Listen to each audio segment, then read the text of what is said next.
through the sand like a thought in disguise. The scarab spins truth where the cosmos collide. Energy whispers, it never says goodbye. The Beatles crawl, the Beatles rise.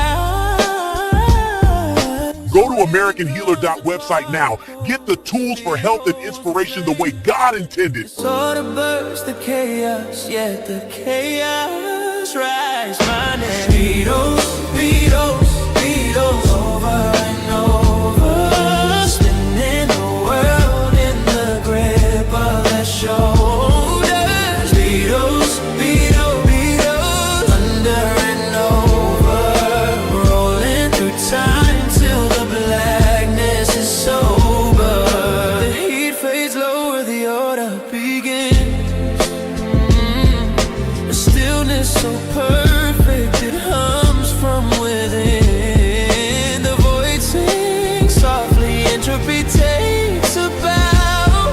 In the shadow of silence, the scarab knows how. The second law is dancing, feeding life through decay. The third law holds the promise that the stillness will stay.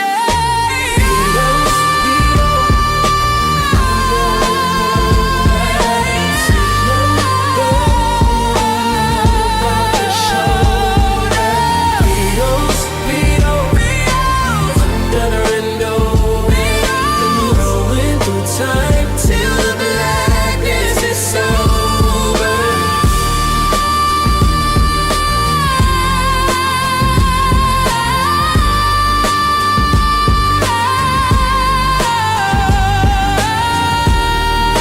Go to AmericanHealer.website now. Get the tools for health and inspiration the way God intended.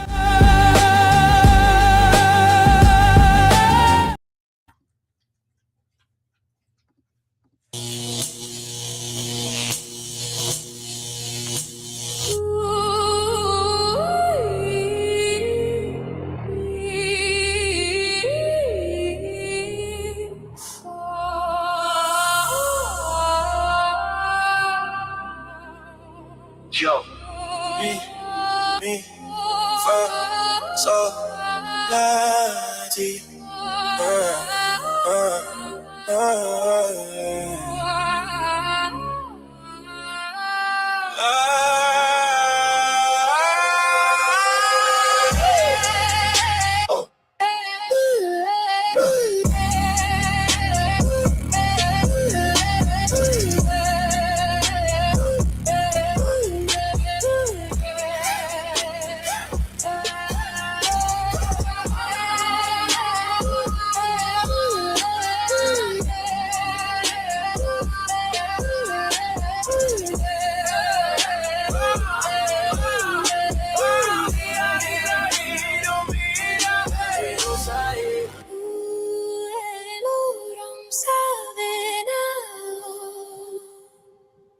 Lord, on me, yeah. Black glow, 3 a.m., blue hue on your skin. Coffee stains, cold on the screen, but your soul in a different scene. Badana drip, sip, slip, nature drip. Head in the clouds, your mind, dreaming out of time. Walking on air design, chasing stars, floating on cloud nine. Spirit of electron cloud around the core. Waves in the dark, probability war. Every thought a charge, every trust a spark. Oxidation creep when the signal get marked. Antioxidants, hold the line, hold the line. Too much noise in the field, block the shine. Protect the cloud, let the current stay clean. Coherence, the unseen is see you in your chair, but you're miles away. Eyes on the task, heart astray. Static in the chest, data in your veins. Trying to find a pattern in the pain.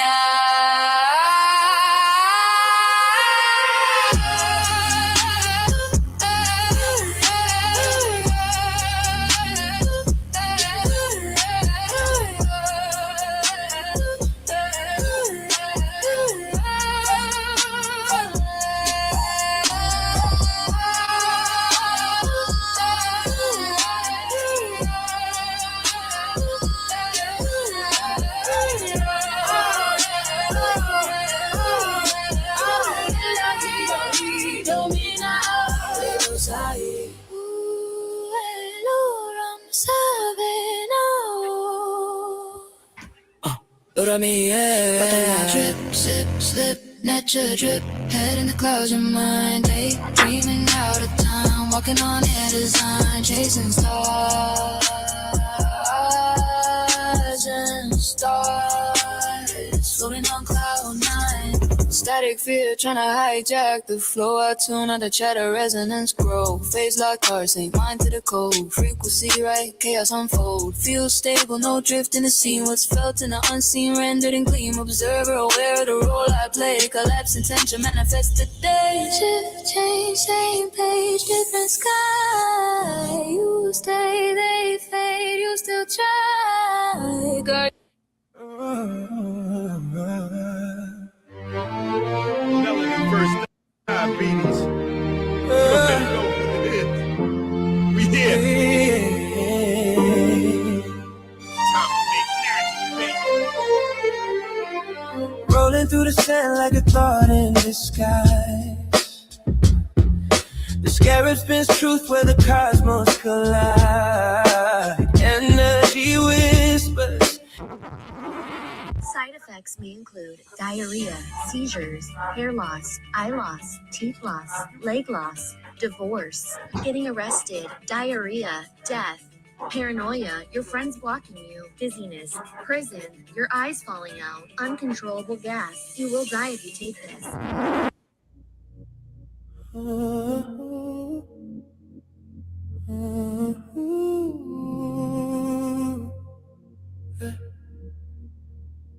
Yeah, ink on your fingers, candle wax on the desk, eyes dancing through chapters, lips biting hairs, silence loud, I can hear your thoughts breathe. Your mind must know what it do to me. You don't flirt, you dissect every thought, leave me wrecked.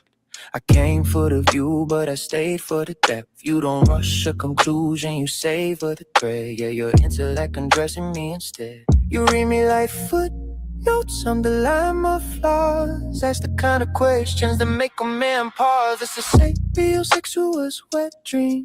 No touch, but the tension obscene. Your mind got me losing my sleep. Your intelligence dripping like silk on me. Talk to me so, break it down clean. Every word hits somewhere between desire and discipline. Dark and serene. Sapien sexuals, wet dreams. Desire needed Christ, even death needed life. Christ in shining armor, fresh like the leather bomber. I'm a charm, a killer and needle like Jeffrey Dahmer. Gently or a luxury Bentley. Her ex would envy how desire tempt me. Glasses low, hardcover open. Quoted theories like spells you invoke. And you make my pulse race. Just the way you connect ideas in time and space. You argue softly, but you stand on it. Confidence heavy, yeah, you land on it. Every pause feel intentional. This attraction intellectual. You don't beg, you persuade with a look, with a phrase. Your brain do things your body can't fake. This is sapiosexual spread dream. No rush, just a slow burst. Eating your thoughts got a grip on me. Intelligence feeling like luxury. Say it again, let me lean. Every sentence sharp and obscene. Desire wrapped in discipline. Sapiosexual wet dream. Read to me, no one tells me, yeah. Let your guard, school it instead.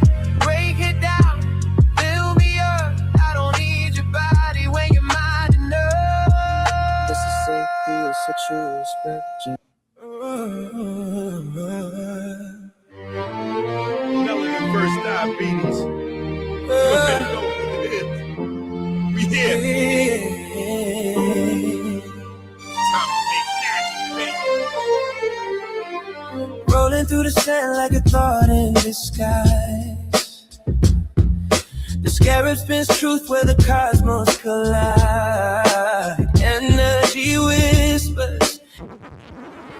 Side effects may include diarrhea, seizures, hair loss, eye loss, teeth loss, leg loss, divorce, getting arrested, diarrhea, death, Paranoia, your friends blocking you. Dizziness, prison, your eyes falling out. Uncontrollable gas. You will die if you take this.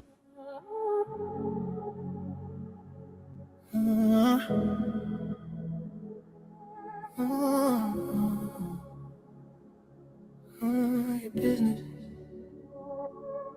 The mind your business. The mind is money. Repent is your self-defense.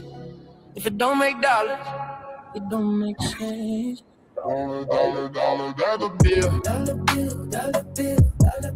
Built it all on dollar bills I found.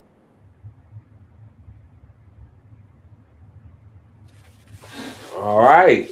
First episode. What it do? First episode. What's popping? You. The family popping. Started from the Gollum, now we here. Yeah, we here. We here, man. I appreciate you having me on here. Hey, listen, this is the first of many. So we locking it in every Wednesday, correct? Every Wednesday or Saturday. We both just been it's been crazy, but Life be lifing. yeah. But Wednesdays is cool. I think Wednesdays is cool. My daughter got, ballet on Thursdays, Mondays, and I got teach class, language class on Tuesdays. And I also got another class on Thursdays and Sundays. Then another class on Sunday. So Wednesdays and Saturdays is what's good for me. Yeah, I think that's good though, because we kind of get you coming right off a language class. So exactly, okay, so first things first, people always act like they can't read what's right there. Wait, right there in the corner. Yeah. So just tell the people your name. Corny, but just tell the people your name. And then tell them when you say you teach in class, right? Tell them what it is that you teach, your expertise and all that, and just give them a quick little 5-minute Alcoholics Anonymous introduction. Well, I came on the scene as Hard One. So calling me Hard One is cool. That's been my epithet that's been on my page for years. We got some people saying that I got some stuff for them. We can show that ain't true. Because that been my name on Win for years. And I've been in text I'm going to go into today. Going to show that. But you call me Hard Win. Some people call me Hard or Hadar. Either or is cool. My English name is Scotty Matthews. So people out there that might see this that don't know Hard, or they grew up with me in Dalton in the south suburbs of Chicago or any other area, people call me Scotty. But some people will know I'm Hard or Hadar. Hard One is cool too. And tell us a little bit more about the classes. The classes that I teach. I remember the first time you had me on here, you was debating with the the whole evolution you did back in, was that like October, November or whatever. And you found me on Instagram because you made a post on Instagram. I don't know if you remember this. You had made a post on Instagram. I do. It was like around October? Yeah, like October. Yeah, October. yeah, we just locked in. Yeah. Yeah, so people, I remember we was on side talking about something. I taught you something. Listen, I done learned from the brother Inky watching this stuff back 5 years ago. He was the only person I remember in the community that was talking about quantum mechanics and relating it to the text, even though he so-called don't read the text.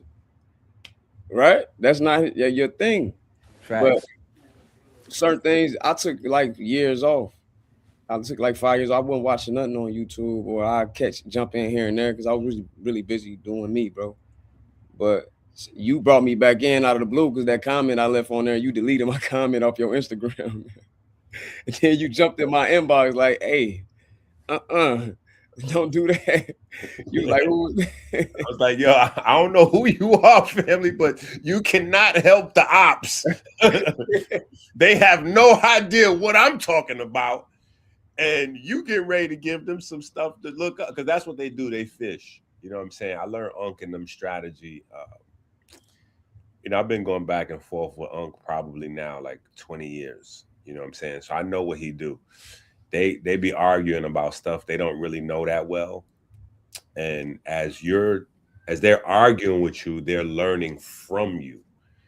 So Unc's style of learning is also his. Not only is his style of teaching, arguing with you, but it's also learning from you. So I could function with Unc because I got real aunties and uncles like him.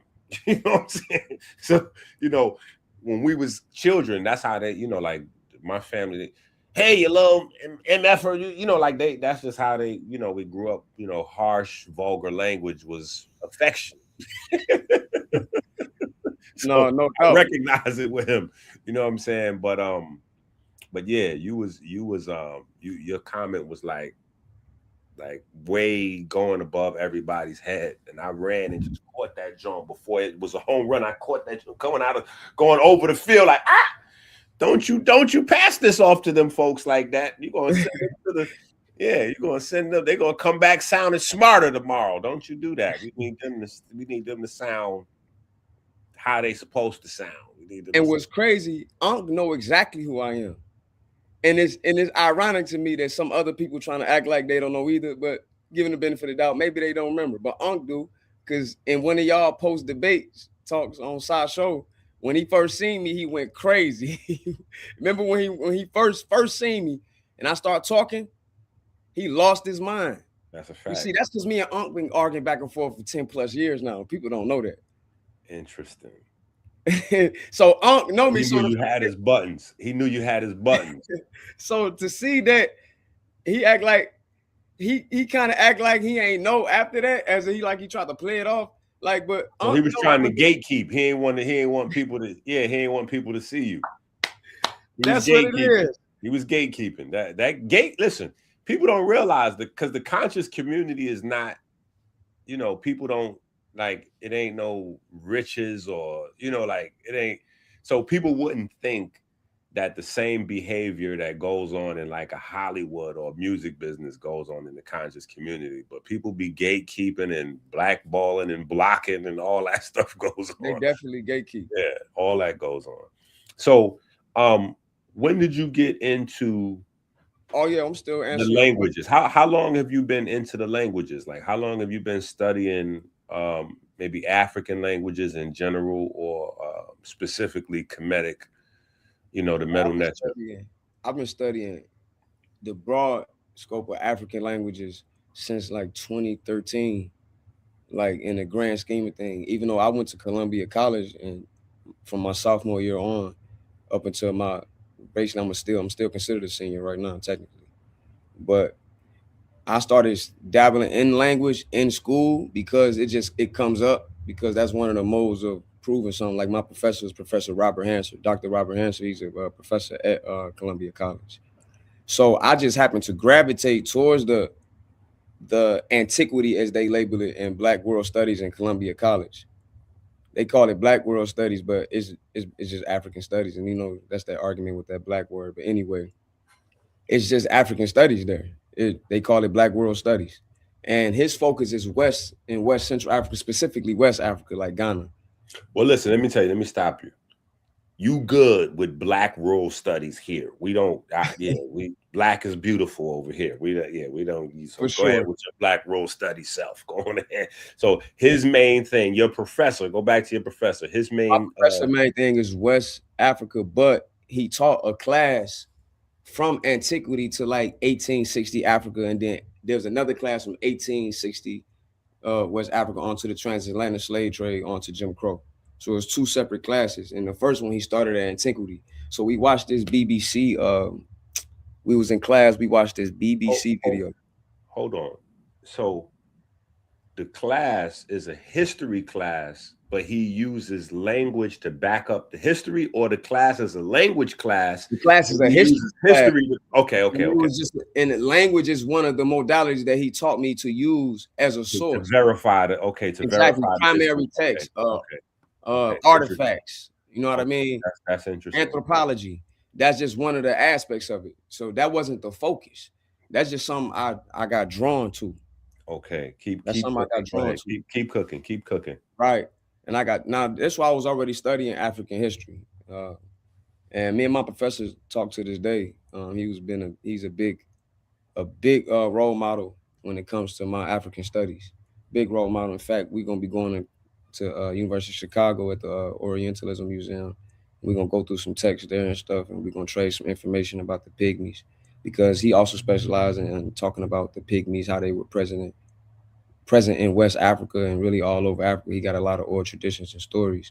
So we're gonna touch on a little bit of that today. I don't quote anything from him today, but another time I will. But long story short, that led to me getting into the text. At around this time, I was about to get married, leading into like 2012. I was engaged on like at 2012, I was 22, so I was engaged. I got engaged that Thanksgiving.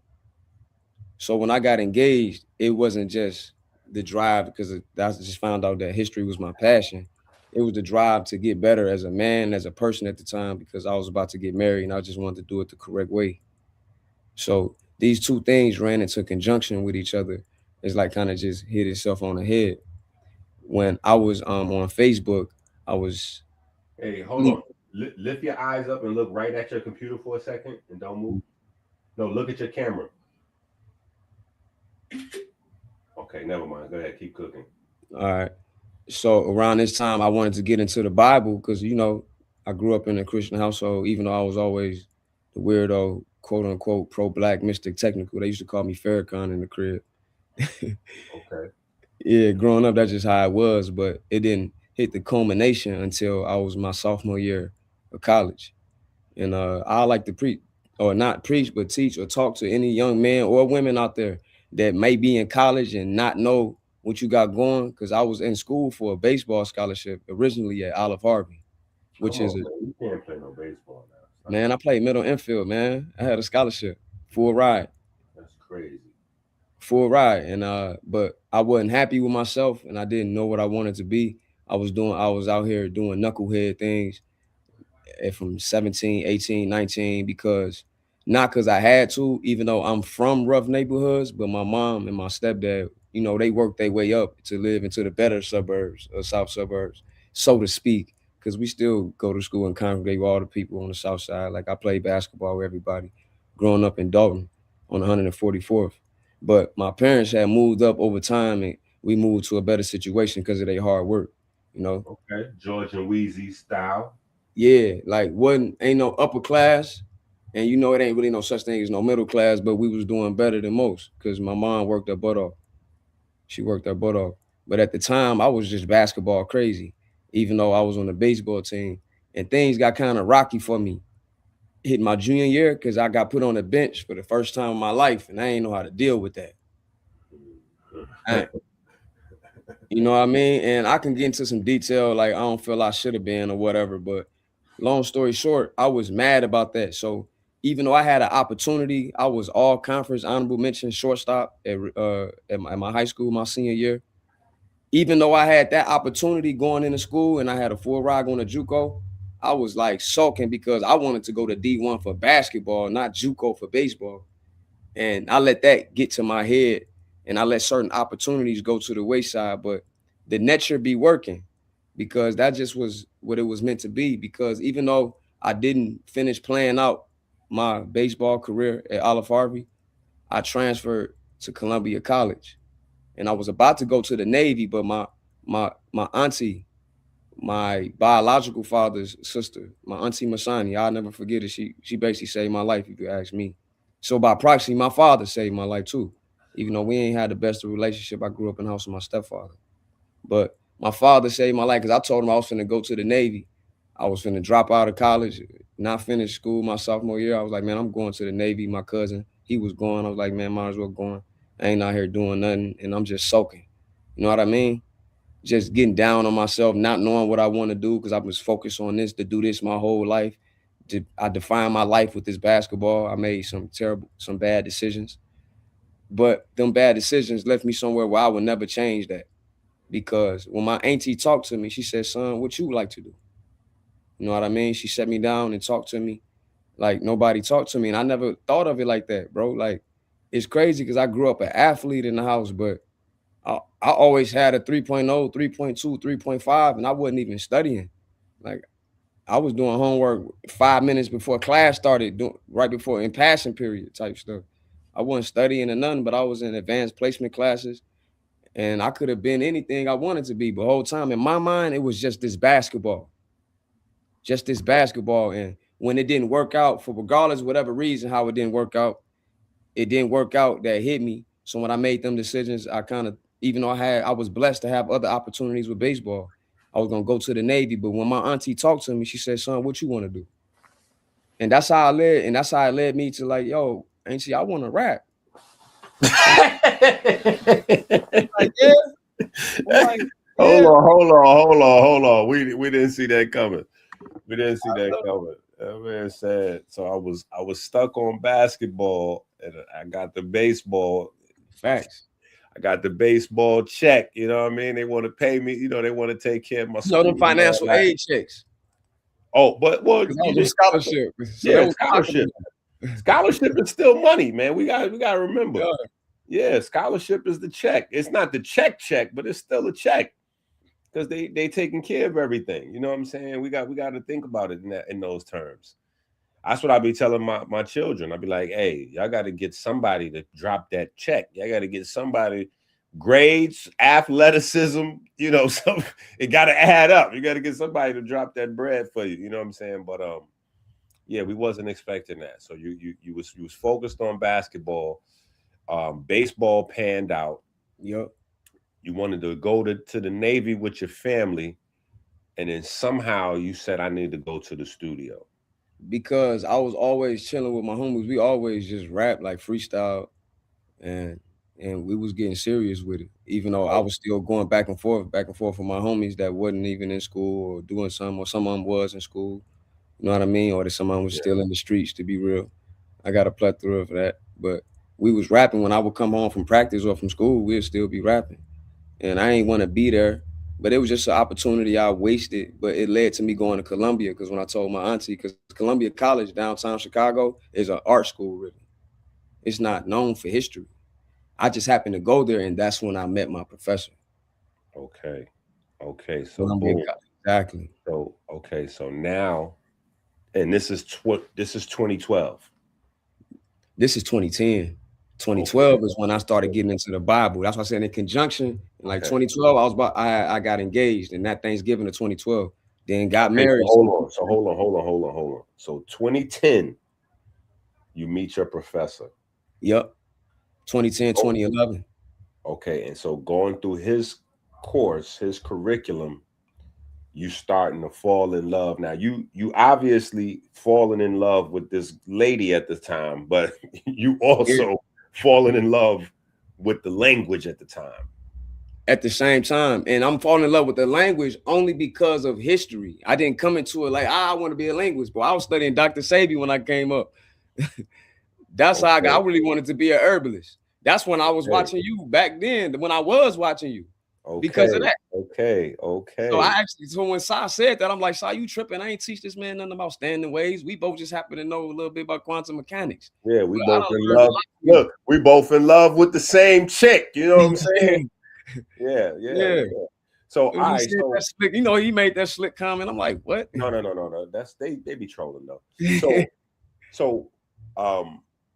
So you going through the history course, right? You're going through life. Life is life, and you're going through school, and you get into this language thing. So that's around the time when I was about to get married. I wanted to get into the Bible because we was Christians. Even though I grew up the history head, you know what I mean? Animal Planet guy. Even though I was only loved for the sports, but I grew up always being called Farrakhan, Mr. Technical, just because I said stuff. Everybody got that uncle in the family that's just the funniest dude in the family. Or it's them. or he is, or you are the uncle. Yeah, it's a fact. Right. So that uncle one day was at the crib. I was like 8. He told us he was there visiting us. And Uncle Kurt, his name Uncle Kurt. Uncle Kurt was like, hey, Carolyn, man, I got something to drink up in here. I'm getting thirsty. I got some Kool-Aid. I'm thirsty. So me at like 8 years old, I said, man, you probably just want to get some water because all that sugar in this is gonna make you dehydrated. You're gonna want to just be still thirsty. He was like, and screamed out, "Hey, Carolyn, this nigga just said some Louis Farrakhan shit to me." And everybody in the house blew up laughing. So since then in the crib, I was known. That was it. It stuck. That was the moment. It stuck after That that. was the moment. So it stuck then. So I always had that in me, but I was praised and got adulation from my neighborhood and in the crib because of my athletic prowess. So now I'm transitioning into want to be intellectual and become a family man. So I'm starting to get into the Bible.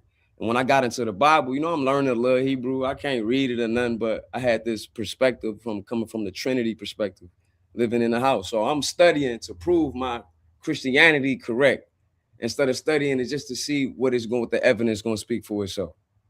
So I learned this word Elohim. You know, everybody come across that word when you in the conscious community, when you get into your groove. And when I came across it, I thought I'd had it figured out. I was cocky. I had debates before in school, and did spelling bees and stuff. I had never really got handled in no dialogue or debate situation. But I got on Facebook, and it's this old head, this OG from Brooklyn.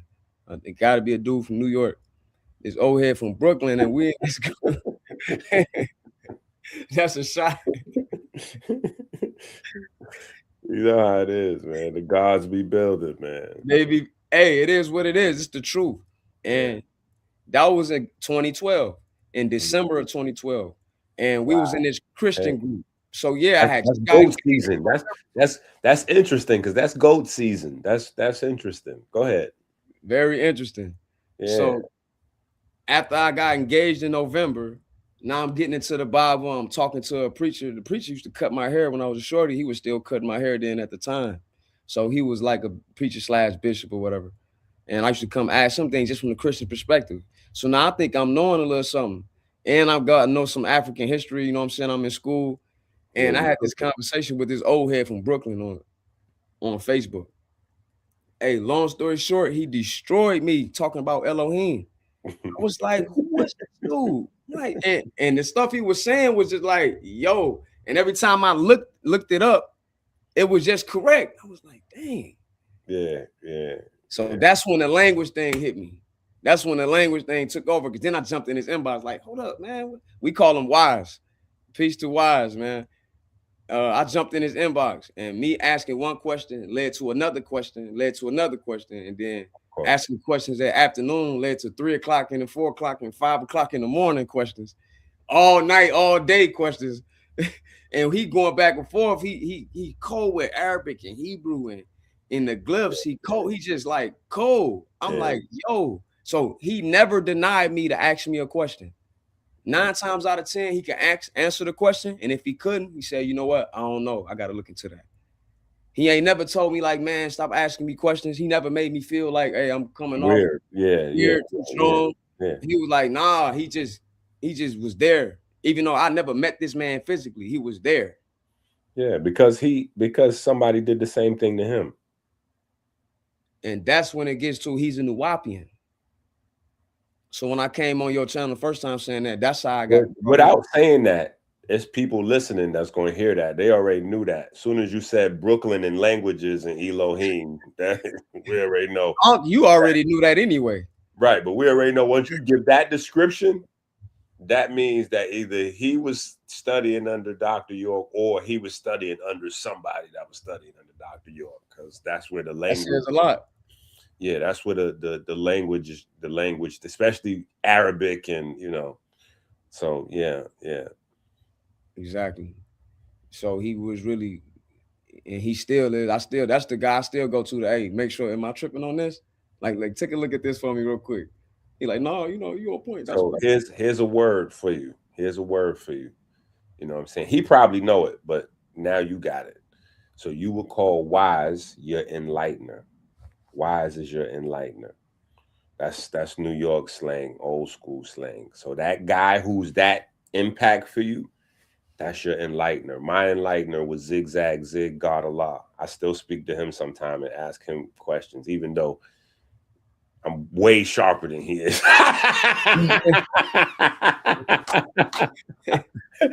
I'll be making sure to beat him up. You know what I'm saying? Like, nah, it ain't that no more, sucker.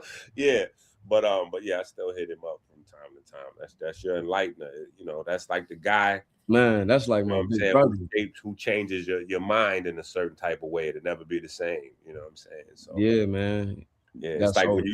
it's like that scene in the Matrix movie. You know what I'm saying? Morpheus was Yeah, Neo's yeah, enlightener. He took that yeah, red pill and that, you know what I'm saying? yeah. From that moment, it's all different. You know what I'm saying? So all right, so you in college, you know, you tapped in with the language. Where does it go from there? Now, how do you get from Christian to African languages or Man, hey, bro, it was right away. Like my cousin, I was gonna go to the Navy from. He called me a pit bull since we were shorties. Like he ain't always off with that. Like, and I don't take it as a shot. Like, but when I do something, like I go there. So to it was an enlightenment, like you said. But to me, it was the person I had already been when I was a shorty. It's just that y'all praised me for the athleticism, but for the other stuff, it was jokes. You know what I'm saying? Family jokes. Not yeah? I ain't take it as malicious, but it could have been some, lack of self-knowledge there, a little bit hint put in that. But I don't think my uncle meant that. But some people over time, they'll change up on you, look like, oh, he changed overnight. But that January 1st, I became a vegan overnight, went cold turkey. Mm. I never did the transition thing. So that came with that because that was one of them questions that came up with him when we was talking. We weren't just talking about language, but everything was explained with language. So I'm like, yo, what this mean? And he'd go into the language and then go to the root and then get the context, how it was used with the grammar. And then see, this is how they thought at that time. See, we don't think like this right now at this particular moment, but at this time, these connections show you they thought like that. You can look around the time of these people lived. So you put in history, so-called chronology with how scribes might write a certain way, how this is being written, and then you see certain concepts that's consistent with it as you're going forward. That's philology and linguistics it become linguistics when you start comparing morphology and you start showing the phonology and how what parts of speech or what parts of the mouth you got to say these morphemes or these letters with these phonemes with these morphemes, which are words. So you look at everything in language is expressing how people or looking at how a people think. It's like a group consciousness, like an ant.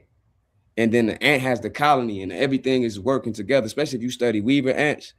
So me loving animals and watching Animal Planet went right along with the language because the Hebrew I started learning that it evolved from hieroglyphic script and the proto-Sinaitic script, and it just started growing. And then it coupled with what my professor was talking about in my other African classes while I was in college. So these things ran congruent with each other like electricity and magnetism.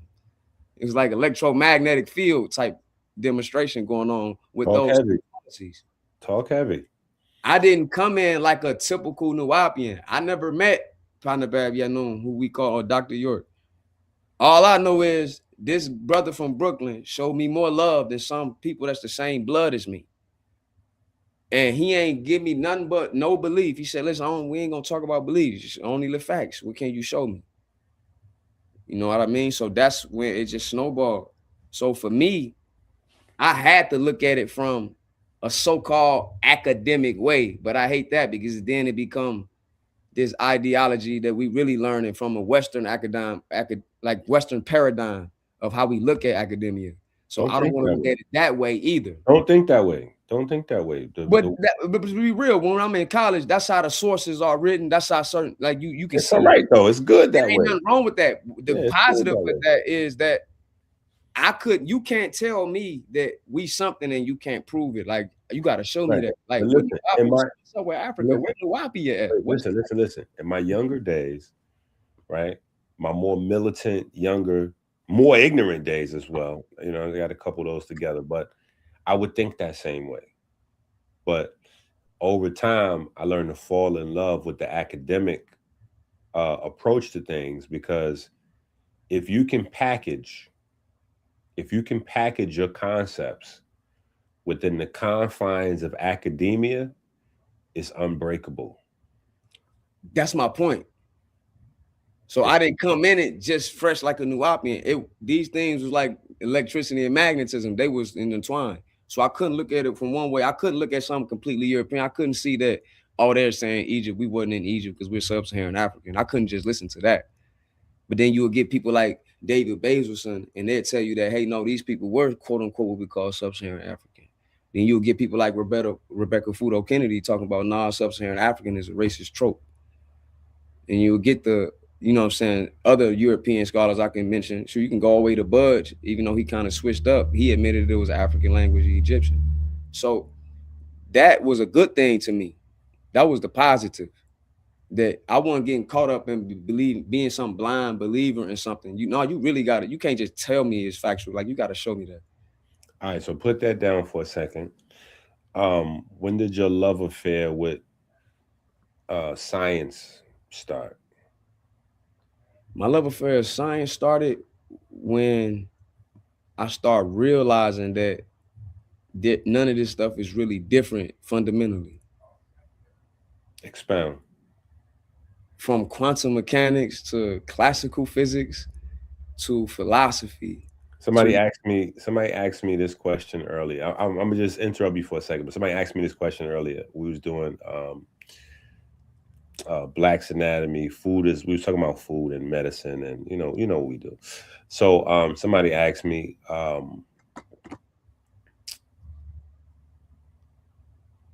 it was a long question, so it's hard for me to remember the exact question, but it was about the comfortability of speaking about spirituality in scientific terms and modern science kind of, does modern science talk about spirituality or something to that effect? You know what I'm saying? But it was in that pocket, you know what I'm saying? Mm-hmm. And I know where you're going with it. So I just wanted to... yeah, it's in that pocket for sure. Yeah. Exactly. So when I started noticing these things, I was like, man, in school, I hated math, even though I was in pre-calculus in high school. I hated math. I was like, yo, what we doing using this for? And then when I studied math and how it linked with geometry, and then I was like, then I started looking at the language and how it's used nature. I called it hieroglyphs and using nature to explain nature. So you might use an animal to explain a concept, and that concept is talking about something scientific though, and it's using an animal. Like har. And when? Yeah, but specifically like the falcon being the fastest animal on Earth. Not just that, the sound they make. It's like onomatopoeia. But being used in a way to explain light, which is the fastest known thing. You know what I'm saying? And the fastest bird, the fastest animal, land animal, or animal period is the peregrine falcon. Yeah. So the eye, their keen eyesight. Yeah, that's nature explaining nature. Exactly. So you start seeing signs, then I start loving it. I hated math. Then when I started studying quantum mechanics and showing how these stories, our ancestors really knew that these stories, so-called mythologies, are explaining, using myth and essential story to explain science. And it's just, I fell in love with math then. It was like, oh, snap, look at the Schrodinger equation, are different. That's why one day I text you like, hey, you ever notice that I in the Schrodinger equation? I fell in love with it because of language. Yeah. Like, I hated math in high school. I hated math in college. I had statistics in college, but I tried to stay away. Well, statistics is corny. It is.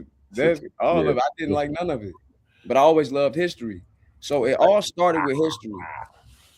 Then I started loving science. Dr. Sebi had a lot to do with that, because when you start studying science, your body is go hand in hand with science and biochemistry. Yeah, that's the focal point. Is all of the science is culminating in the body. All right, so let's get into the if you don't know me by now. That was a 40-minute introduction. So if that's a good enough, you know what I'm saying? Like, so let's get into I think you said you wanted to jump right into the Shabaka stone. I'm gonna get into that. I'm gonna fall into that. I'm gonna start off somewhere. Okay, where you going? You ready to hit the share screen? If that's what we doing. No. Listen. You tell. I'm driving the car, but I'm listening. You telling me the directions. You know what I'm saying? You GPS. So what? Yeah, just let me know where you want to, how you want to jump into your discourse.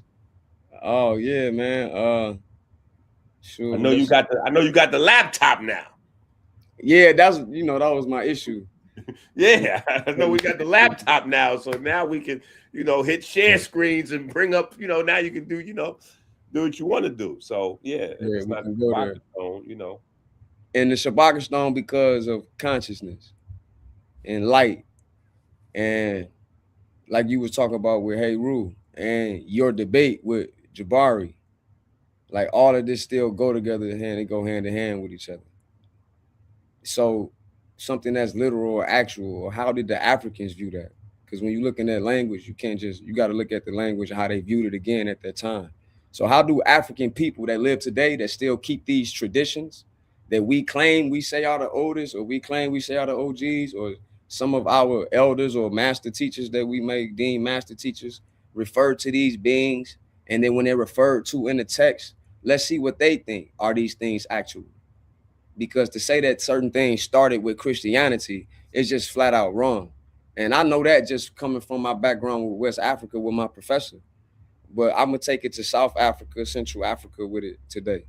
But just that background right there let me know like the idea of having a creator, whether it's a deity that is unseen, or the idea of agents that are deities that literally come from the stars and how we interact with them. That's not something that started with Christianity. That's just not true. So we're gonna go into that, and then that's gonna lead to the Shabaka stone.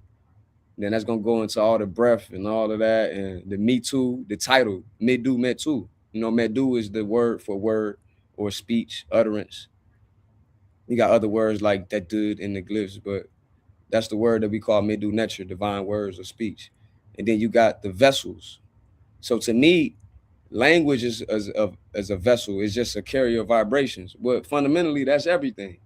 So that's what your vessels are in your body too. Your heart is this big valve, and it got these vessels that lead to your body, and it's pumping the blood. And then the blood has the cells, and the cells is the electricity and electromagnetism within the atoms. And it get deep like that. All that to me is tied in. Do you think? Do you think? You know what I'm saying?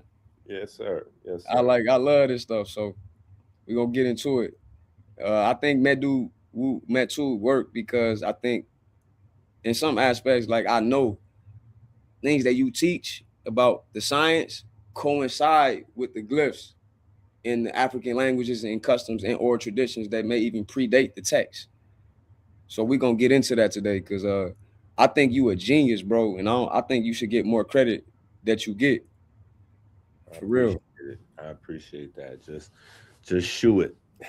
Yeah, sure. You know what I You know mean? what I'm saying? We always represent, even if it's laid back. You know what I'm saying? Um, I definitely appreciate that. So, but I crashed into the concepts. My thing was, science. You know what I'm saying? But the thing is, every part of science, if you track it down, like if you go, okay, well, this started, let me see, let me put a date on this. Who came up with this? Where did this originate? If you keep playing that, like the childish, and I ain't gonna say childish, but children,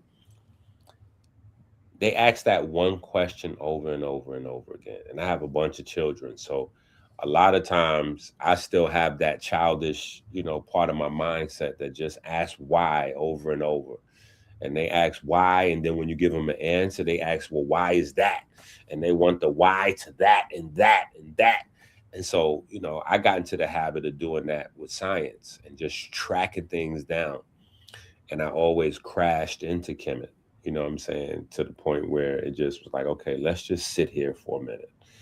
Because I track the math down, it's here. I track the technology down, it comes here. If I track the spiritual, the theology down, it goes here. If I track down diabetes, it goes here. Cancer goes here. Like everything, all roads lead to, all roads lead to Kemet. So I need to figure out a little bit more about whatever was going on there. And it seemed like even till today, Kemetic scholar is just somebody. that studies, either the rocks in Kemet or the language of Kemet.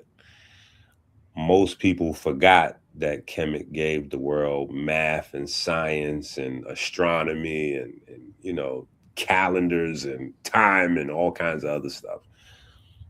Surgery and medicine and just, so many other different aspects that, folks didn't get into. So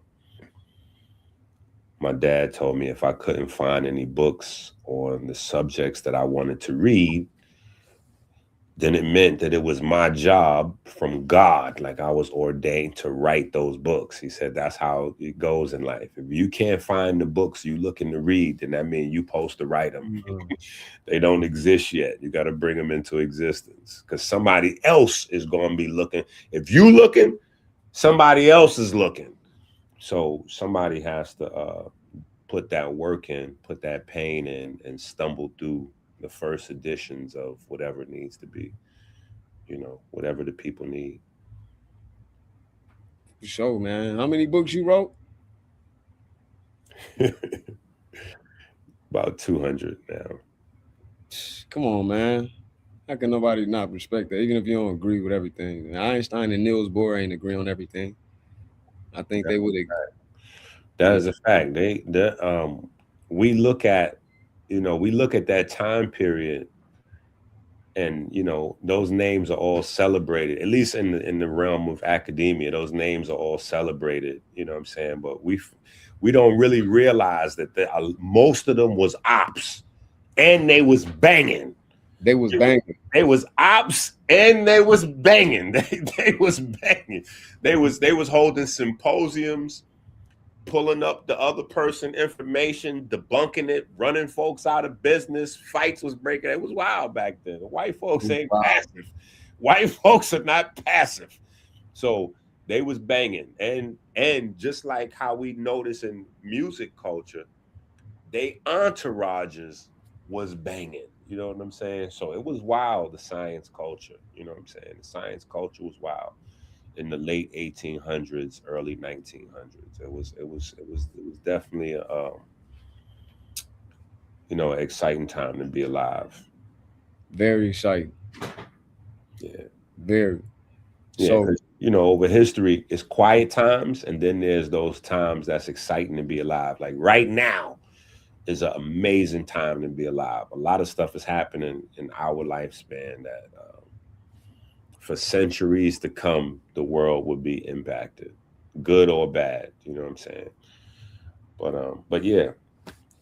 So what's the first stop in the car? Where we going? I got a little PowerPoint.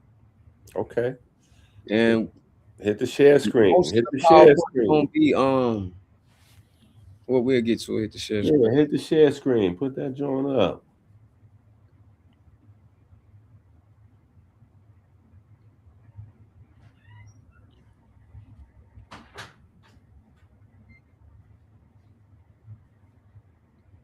Right there at the bottom of your StreamYard screen, you should see a little fake little TV set with a plus sign in it. Mm-hmm.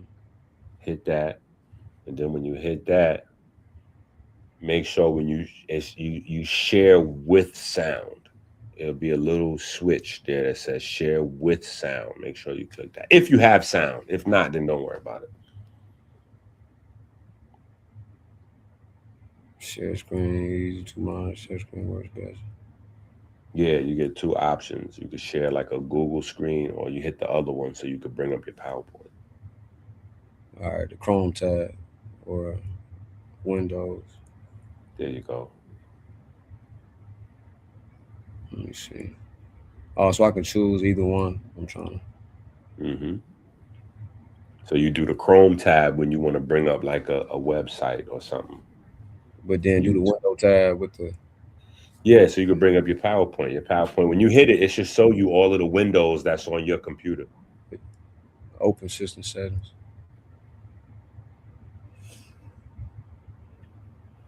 It's loading up. Or can I do an entire screen? Mm-mm. Go to window. Nah, don't do entire screen. Entire screen is corny. Okay. because it's going to show us too much. If you show just your PowerPoint, it'll focus on your PowerPoint. All right, I'm looking for the PowerPoint joint. Did you open it up? Yeah, the PowerPoint open. Yeah, so it should be in your share screen. I don't see it though. I just see internet.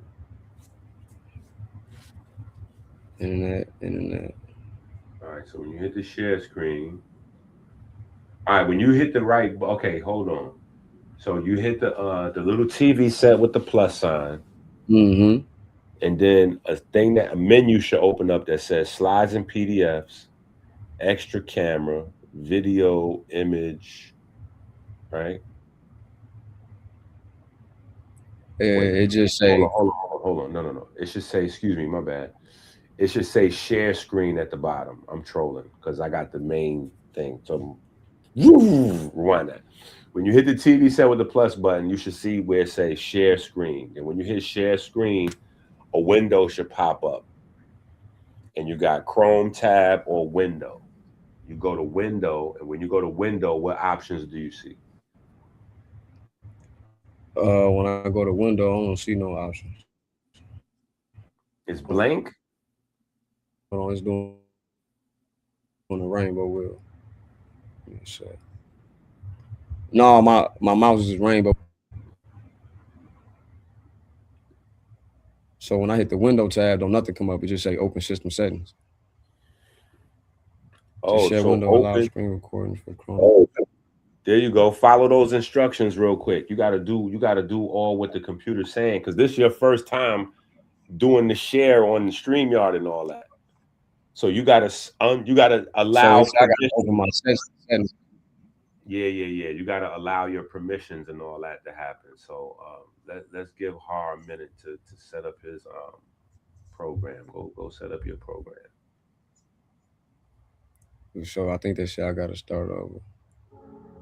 Go.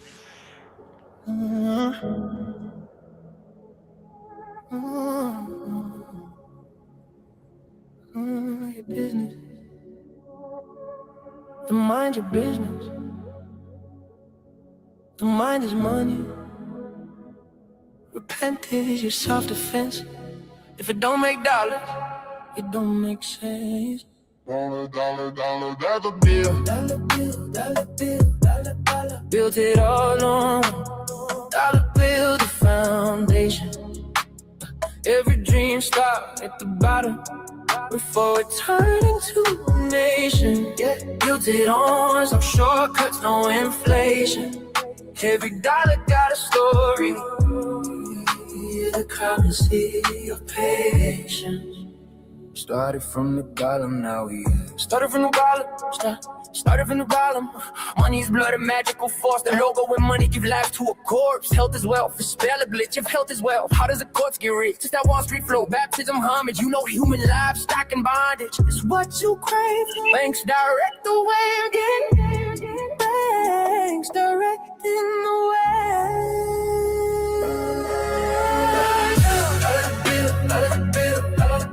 Built it all on dollar bills, the foundation. Every dream start at the bottom before it turned into a nation. Built it on, no shortcuts, no inflation. Every dollar got a story. The currency of patience.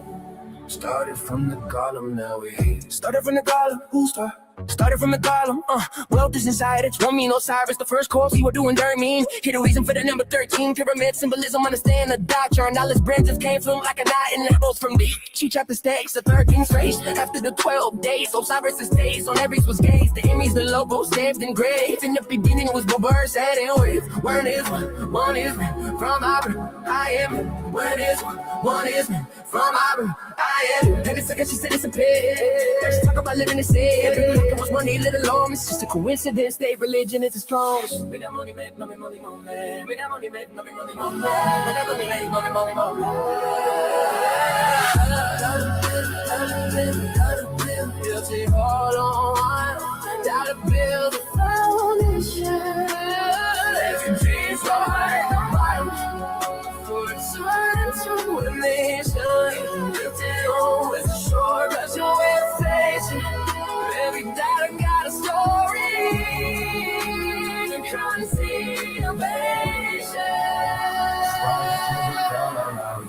Swamp on my vision of the woods. Empire built brick by brick, dollar by dollar. No, they can't stand. Honest for the flex, I was cannon every blind. Just under respect, my befores, don't forget the time. Every day, I feet. I don't give up with the dream as they vision that a pre. I should take love, food for paper. I seen paper turn to power. For the truth in every tower. These are things don't say be hours. Residents never bring me out what you gon' do with this. I'm a pretty no like with the singers blue it is. I don't work so money, I can manage. When they go work, local logic. Dollar bills teach you economics. Train bills teach you standards. Make money don't straight to alias. People are massive and proud. But if you're going with respect in your own head, try one for left time. American money, you'll side and stand 13 is an opportunity. You want it left for it's a tribal.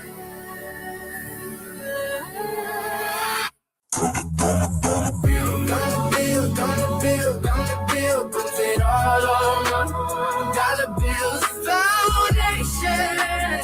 Every dream inside at the bottom, for eternity inspiration. Nothing on what no store, just no inflation. Every dollar got its story. Trying to see innovation. Started from the bottom.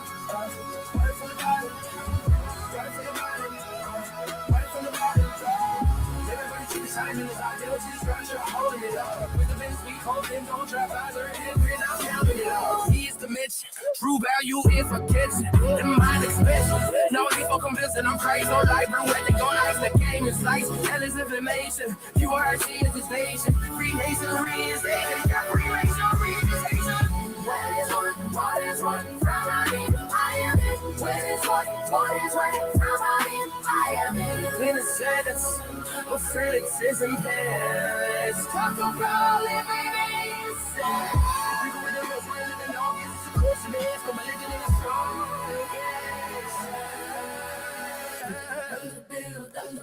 Dollar bill. Lose it all on one. Dollar bill. Foundation. Every dream start at the bottom before it turns into waste. Look at all what the fuck that's all information. Every morning I got a story. Currency invitation. Started from the bottom. Started from the bottom. Started from the bottom. Started from the bottom. Made that money. Made that money.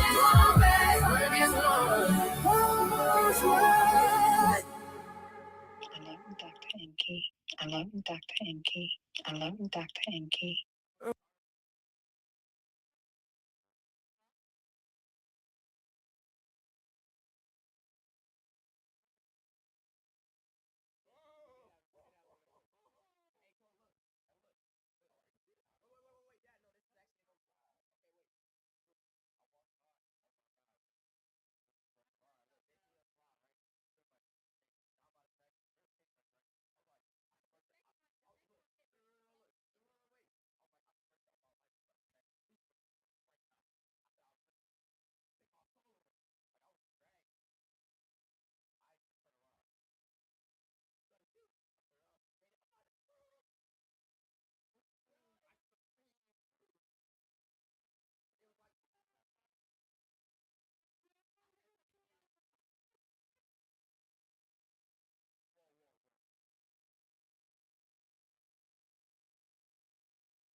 What? You had your camera on?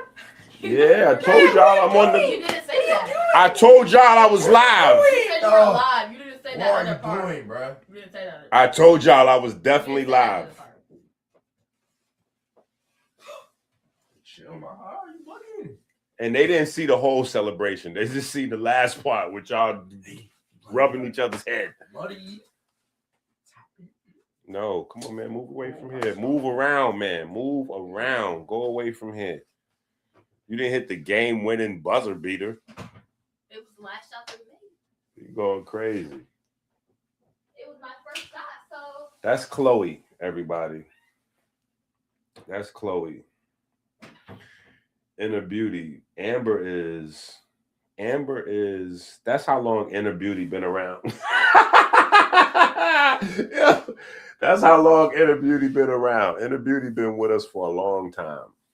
Shout out to Inner Beauty. She's been with us for a long time. But that's not Amber. Amber is a mom.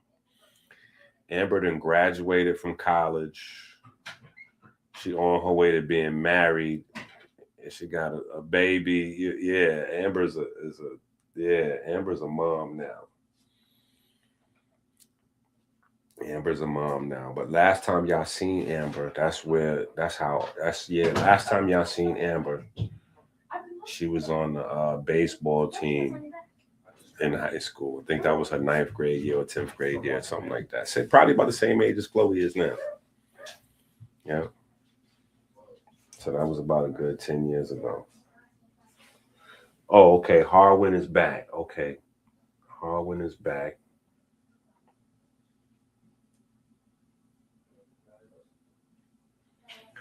Yeah, so she just hit her first points on her basketball team. So they going crazy.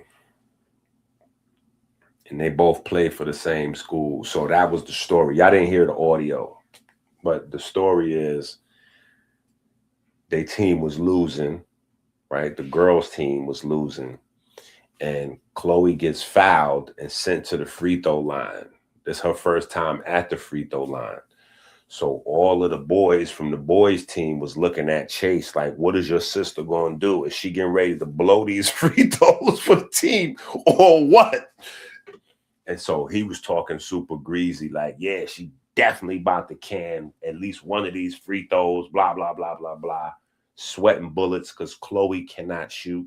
But then it just so happened that the first free throw was all net and the whole school went crazy. Yeah, the first one was all net. The whole school went crazy. So they was telling me the story just now. All right. Harwin is back.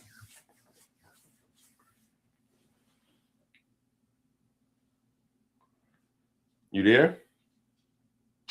We can't hear you. Make sure your mic is good. Hear me now? Yep. There you go. All right, so let's try to share screen. I should be sharing. Mm-mm. Browser can actually try capturing a different screen to see if this continues. Oh, man. So that means that, okay, now that's something else. So let's be patient. We're going to get this together. So now what you got to do is, this is a separate issue. So the first thing you had to do is go allow permissions from your computer to talk to the StreamYard. Now you got to update your Google because your Google is outdated. Okay. It ain't sharing? Okay, wait, here we go. Okay, you lit. We here, right? Hold on. Before presenting. Okay, hold on. Can you see it? Yep. Can you see? Yeah, talk heavy. All right, this Newbie Hadar, this is my logo, my production logo, everything else, and even fashion too. So we're gonna go to the next slide, and it's gonna be, this is my academic seal right here. So it says Katem Mu Pa Nebu U Kemet U Saba U Rachak U Teru Deres. So that means the seal of the Nubian Kemetic Saptu Universal Knowledge and Study. I came up with this back like 2000. I'm sorry. Can you zoom into those pictures so we can see them better? For sure. Let me see. Like all the way zoomed up. Yeah, I want to see that. Yeah, more. Don't worry about the words. We don't need to see the words just yet. Let us see them seals. We want to see them seals in detail. Yeah. Okay, I see the stars. Yeah, keep zooming. Keep going. Is that the most it could go? Let me see. Okay, there we go. The face. Okay, yeah, keep zooming. You got small glyphs in there. We want to see. Yeah, there we go. Now slide it around. Yeah, there we go. We want to see them Jones. For sure. Yeah, there you go. That's how you got to do that. Yeah, that's how you got to do that. Because we still can't even see all of the smaller pictures, but at least we get a better idea. Yeah, there we go. Nah, don't shrink it. Keep it. Yeah. Okay. Yeah. We see the eye in Uh-oh. the wings. No, just drag it over. Or you know, open up a text box. No, I just gotta bring it back over.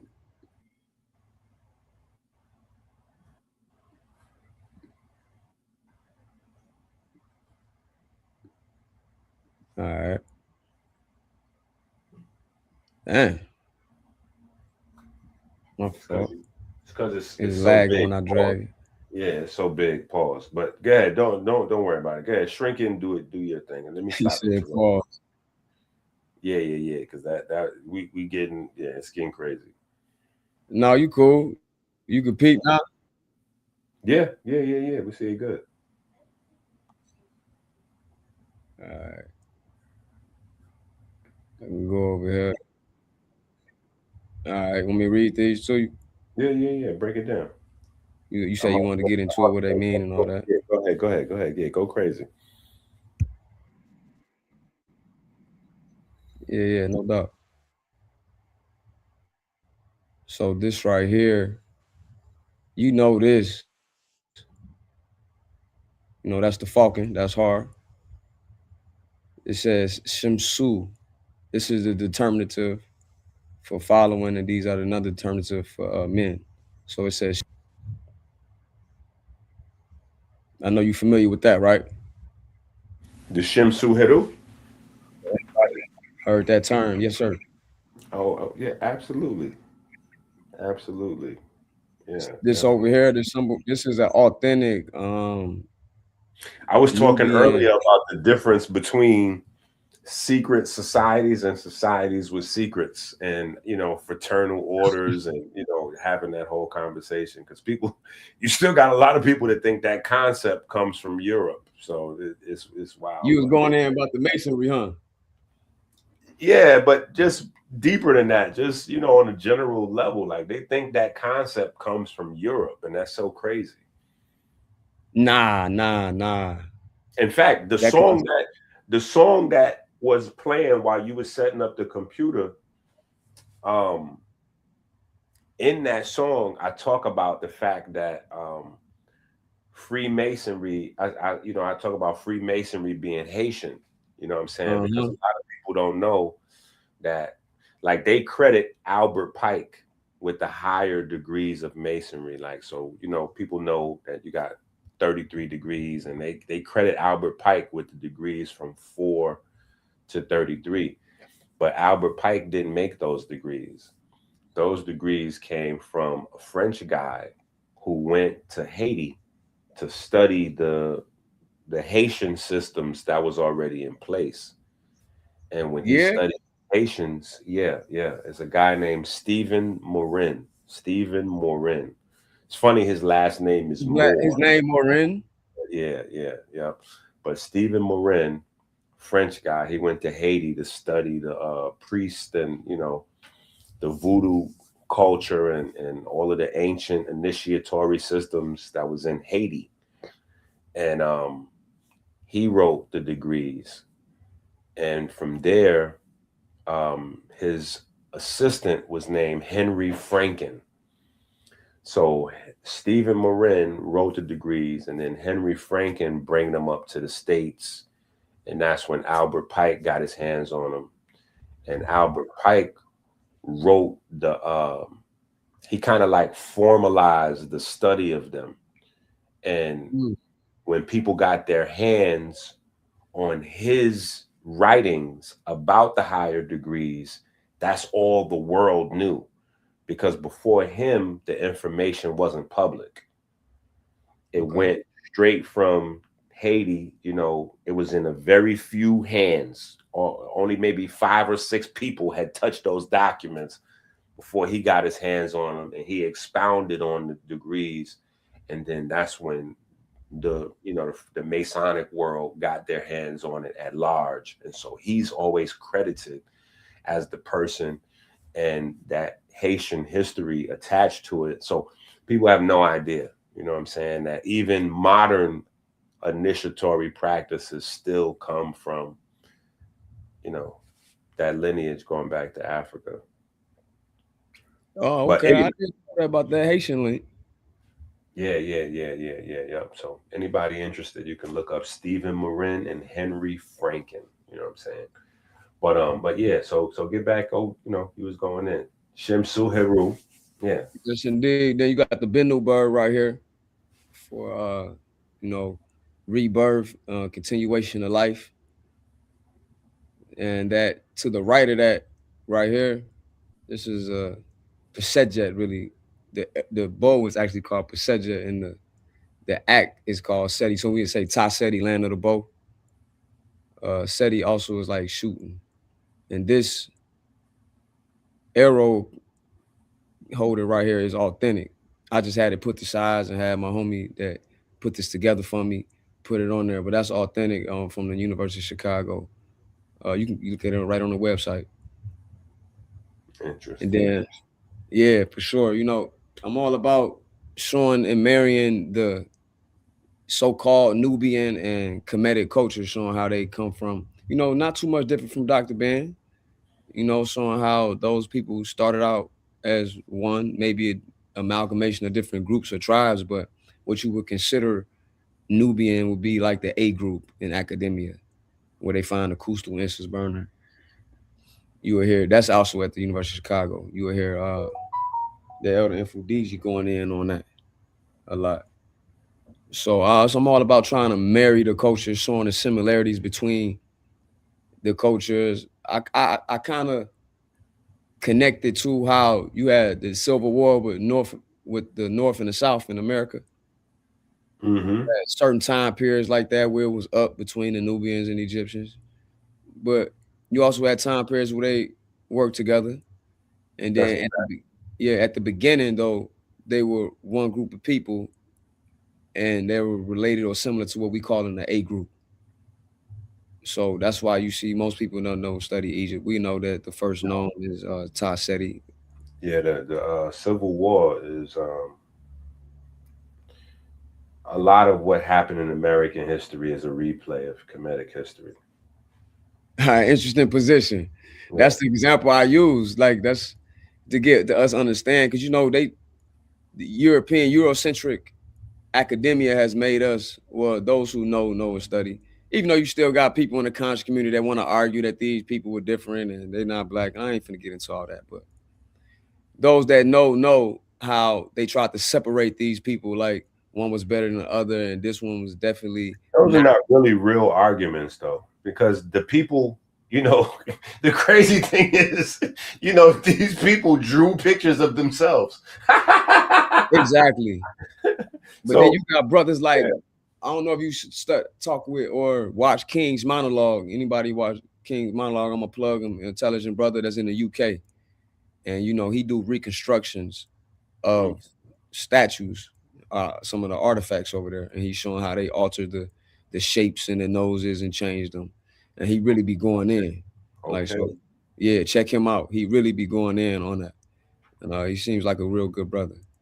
So that's always the perspective I come from, and we're gonna get to that when I go further too with this. So the next joint will be, I'm gonna give a shout out to the brother Dr. Inky. While he shot me out, he gonna end up shouting himself out. Hey, all love. Um, Yeah, I got you on here.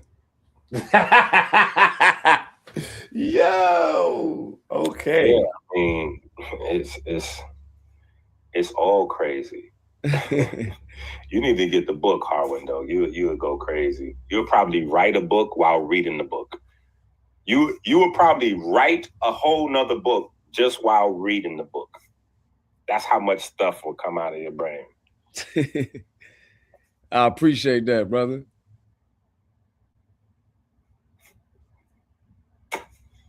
Yeah. Because Harwin's at the genius level already. Yeah, I appreciate that, my guy. He said, which book? The Now new watch book the that plug. just dropped. That's a great question. That's a great Which question. book? I need to show it again.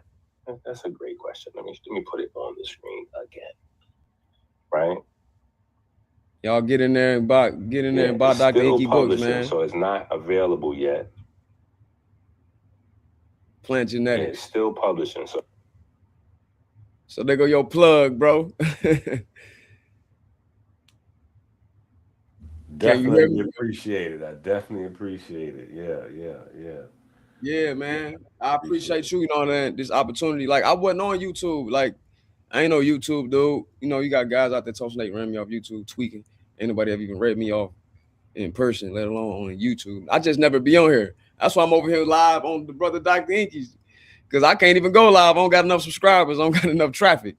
I never be on there. So honestly, Dr. Inky, the one that really kicked me off. Like, hey man, you need to get on there. We got to figure out how to get your subscribers up because I think you only need like 50 or 100. Even though it seemed like it take forever to get that first 50 or the first 100, whatever that number is. But we're gonna get you up there.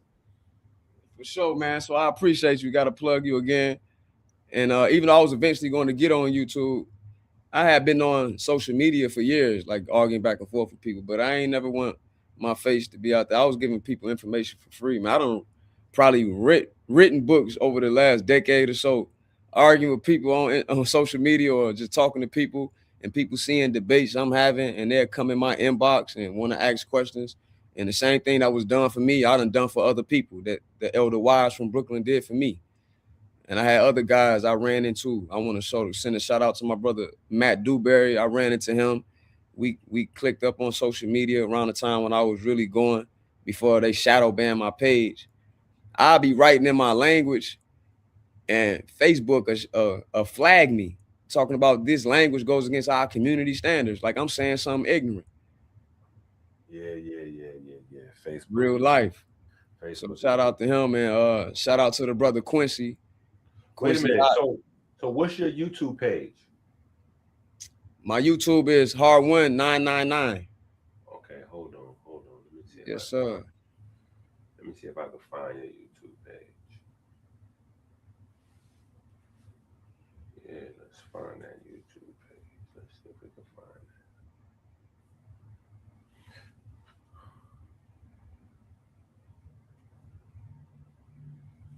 it. 3 9s or 4? 3. HARWN. Boom. I see it right here.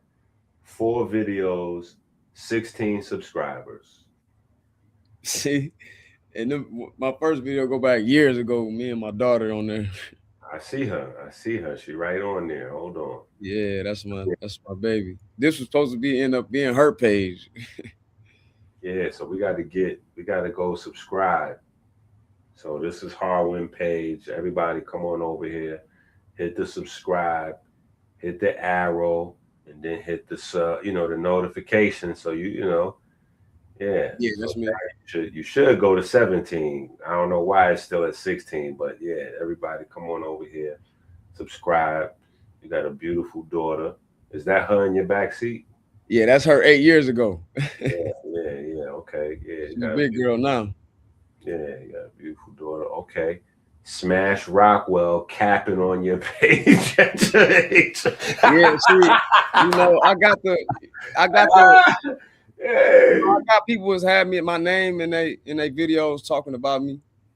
First he was saying, "Oh, brother, you a G with the glyphs." Then when he said we disagreed on something, now I'm not, or I can't, whatever he was talking about. So he wanted me to show that hard win that I knew that already. So I just showed it. I knew this years ago. That's what my name is. Nah, he was clowning. He was trolling. Yeah, I mean, I ain't never on here trolling. This is my thing. I'm not on here to be no troll.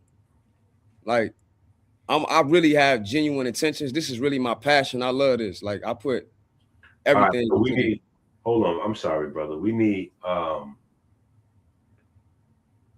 you to get 34 subscribers. So let's try to get him 34 more subscribers.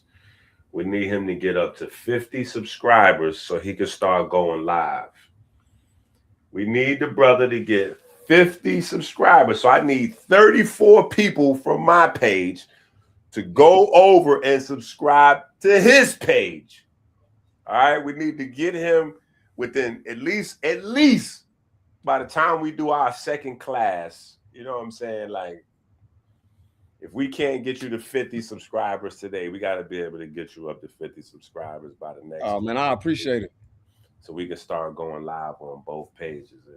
Nah, I ain't been no YouTube guy. I really been in the field. I'm gonna show some things. I got some interviews. Well, we gonna get to that. But well, listen, this just the I need to get on YouTube though. Listen, this just the first week, and we're gonna keep it going. You know what I'm saying? It's the first week. We're gonna keep it going. So you ain't gotta do everything, you know. Kemet wasn't built in a day. For sure. All right, so let's get back to the work though. All right, bet. 1 second. All right, so the work. All right, y'all know about these questions about your debate you had with the brother Jabari, right? Are the Netzer or Netcher, or what I say Natharu, Netchuru deities real, actual, literal, and allegorical, or solely spiritual and allegorical? So, my position is that all apply. I see all aspects of it in the text. I see aspects of allegory. And then I see aspects of things that's allegorical, that's explaining something that's very literal, that some would still want to be allegorical because they think the information might be a little spooky. Well, it's not for me to sit here and impose my beliefs on an ancient people. So I'm going to let their words speak for themselves, because people said that these things weren't actual. They never happened in a real life. It was only in a dream state, or that's just a metaphor for energy, and as if energy isn't actual unto itself. And that's a big thing that we're going to get into. I'm not saying that there's no slight. Like, actual as in energy is an actual thing in physics, which is why they call it physics. So they are materialists, so they describe it even physical. Even the photon to them is a part of physics. It's explained with the photoelectric effect, et cetera, et cetera. So all these things, even if we can't see them, some fundamental aspects of nature, like the quantum fields, they go that word field again. Yeah. The quantum fields are something that we can't observe with our eye or with any machinery, but we can prove that it's there by its effects. All right, so we got you up to 23. We went from 16 to 23. Let's go. We need more people to go over there and subscribe. Keep cooking. Keep cooking. Appreciate it. So I see the allegory. Like, we know King Tut was a real person. We got his actual historical context with the text they left behind. We have his mummy that, in my opinion, is disrespectful, but them being disrespectful leads to revealing truths. So I think that's the nature, using evil for good, using their evil and turning it into good. Because how would you feel about somebody dug up your grandmother or your great grandmother or something like that?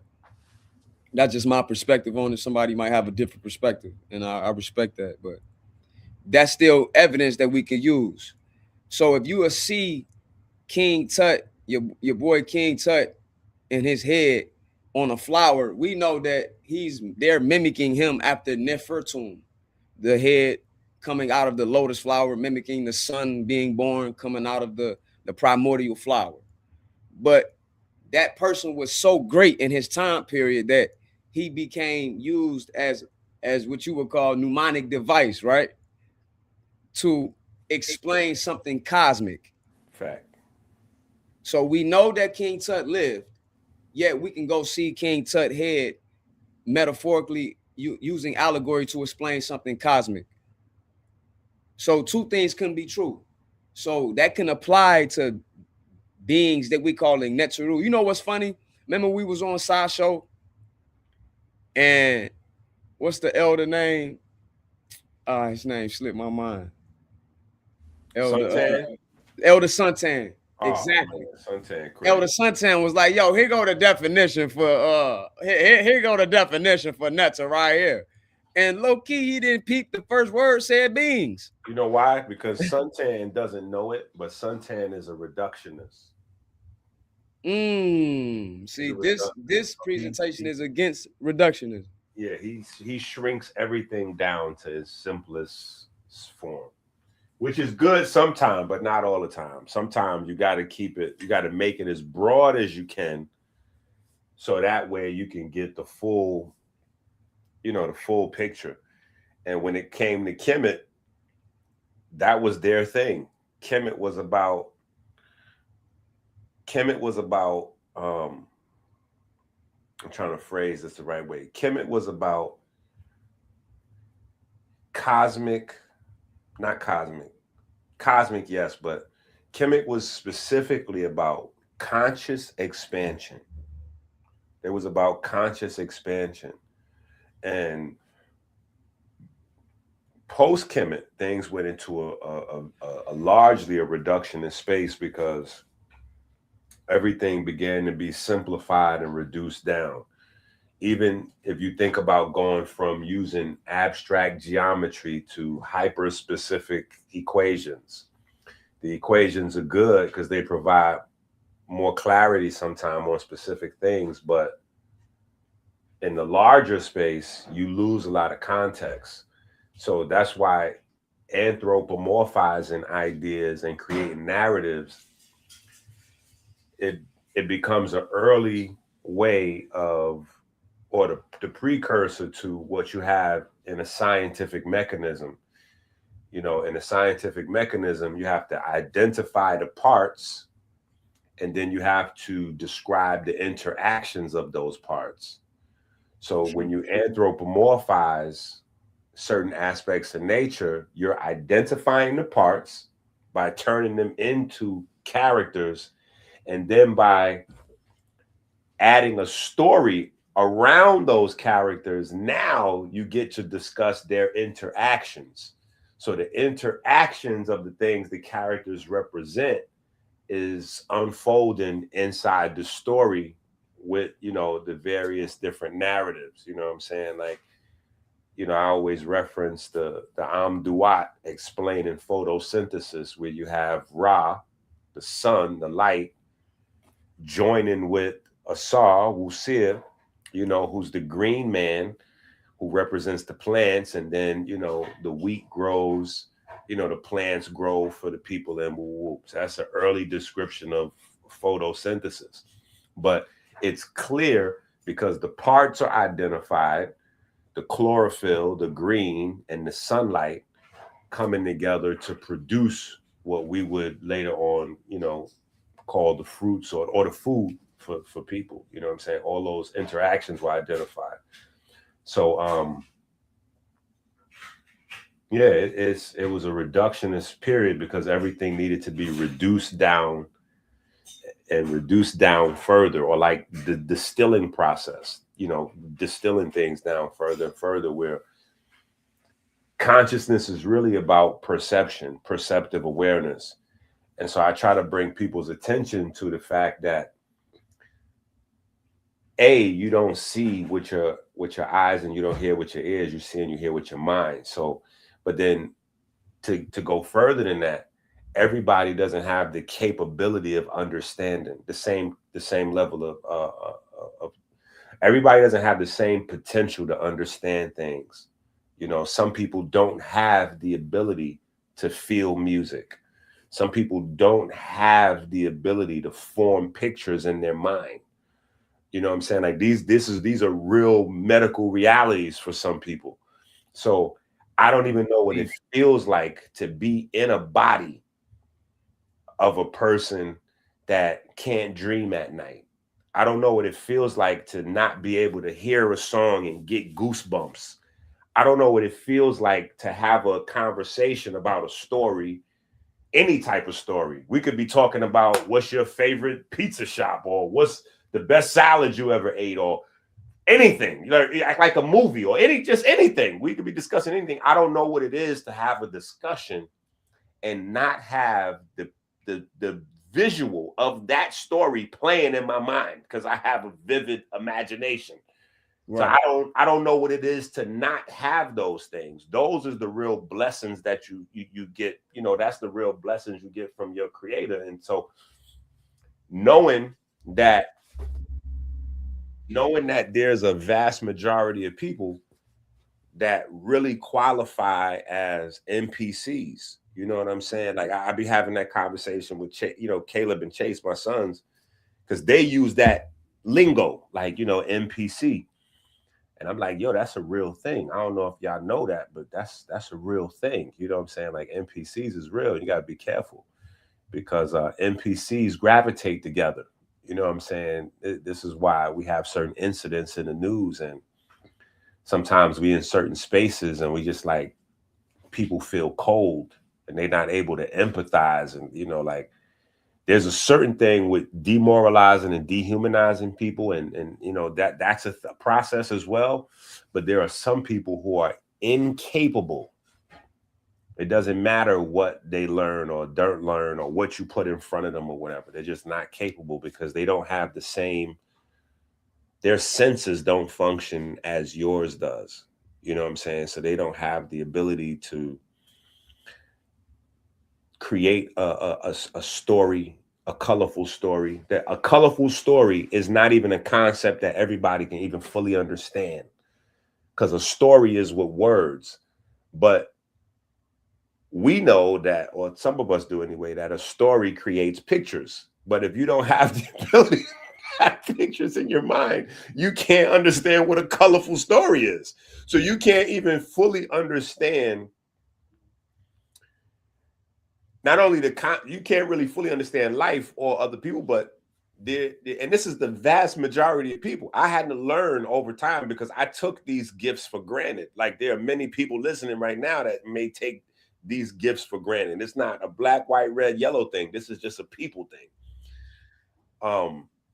But if you look back at Kemet, their culture centered around music, art, storytelling, color, and Dance.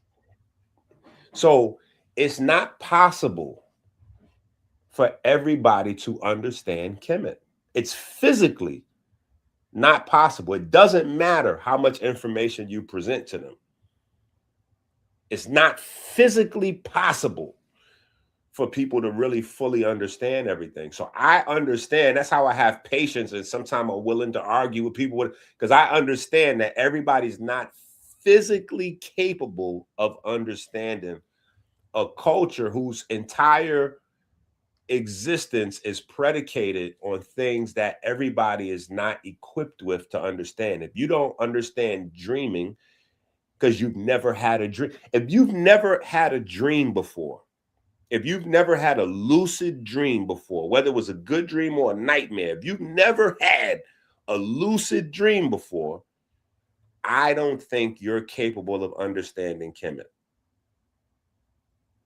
If you don't have the ability to listen to a story and see those pictures or create your own images in your mind, I don't think you have the capacity to fully understand Kemet.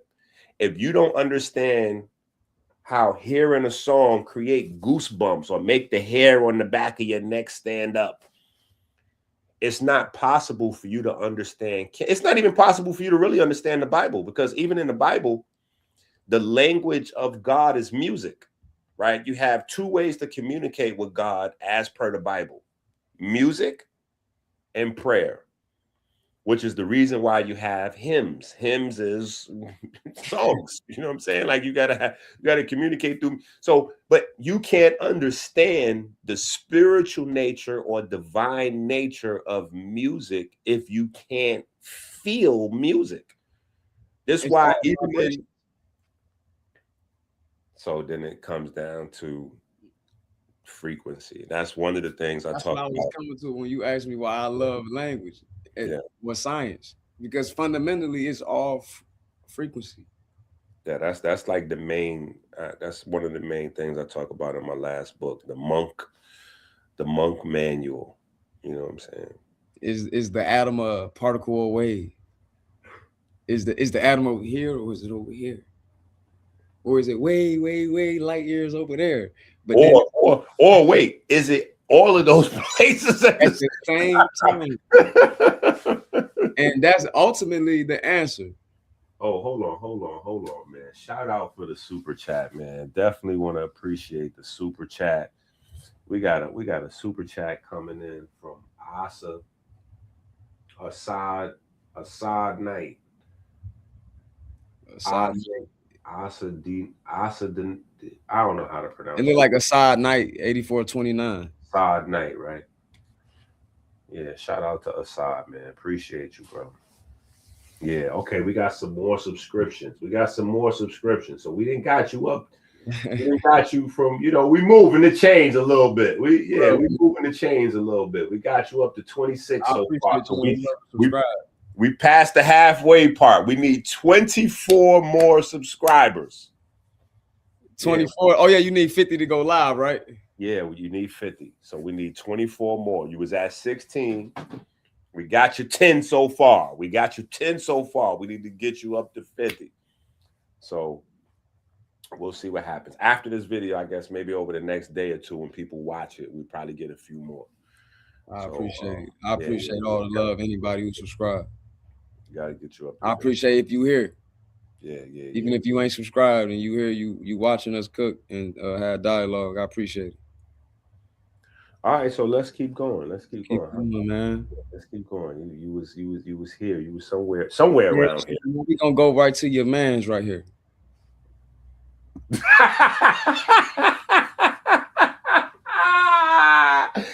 Yo, I knew he came up here to start trolling at some point. I knew. I'm not again. Hold on, put me back on the screen. He said, "Hold up." He said, "I got more money." Let's go. Let's go. I love it. I definitely appreciate it. Let's go. My man said, "I got more money." Let's go. All right. So I'm gonna play this video. We're gonna let Jabari speak. Yeah. Wow. Here's my question I got a question for Jabari and I got a question for both of them. Jabari, as someone who's pro Kemet and you are a scholar of Kemet, and I respect your knowledge, do you honestly believe none of the ancient Egyptians would think that the Netzer were actual literal characters?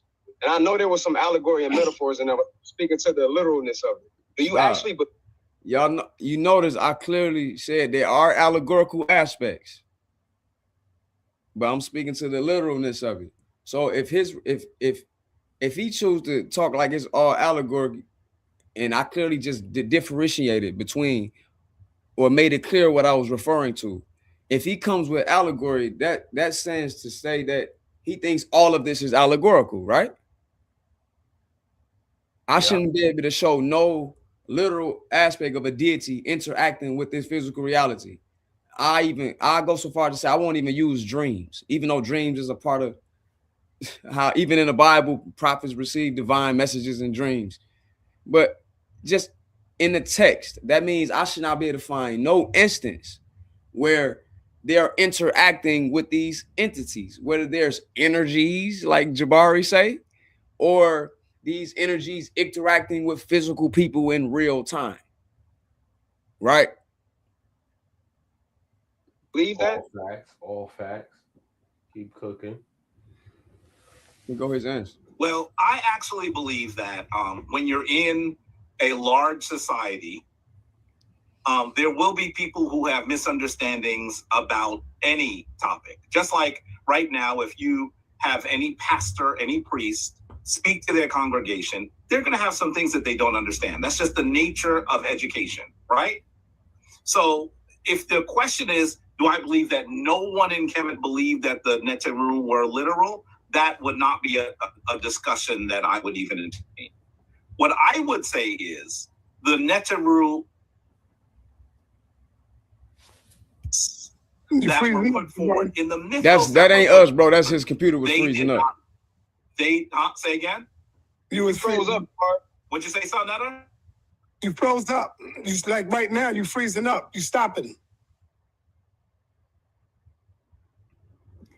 Very interesting that he always freezes at these critical question moments.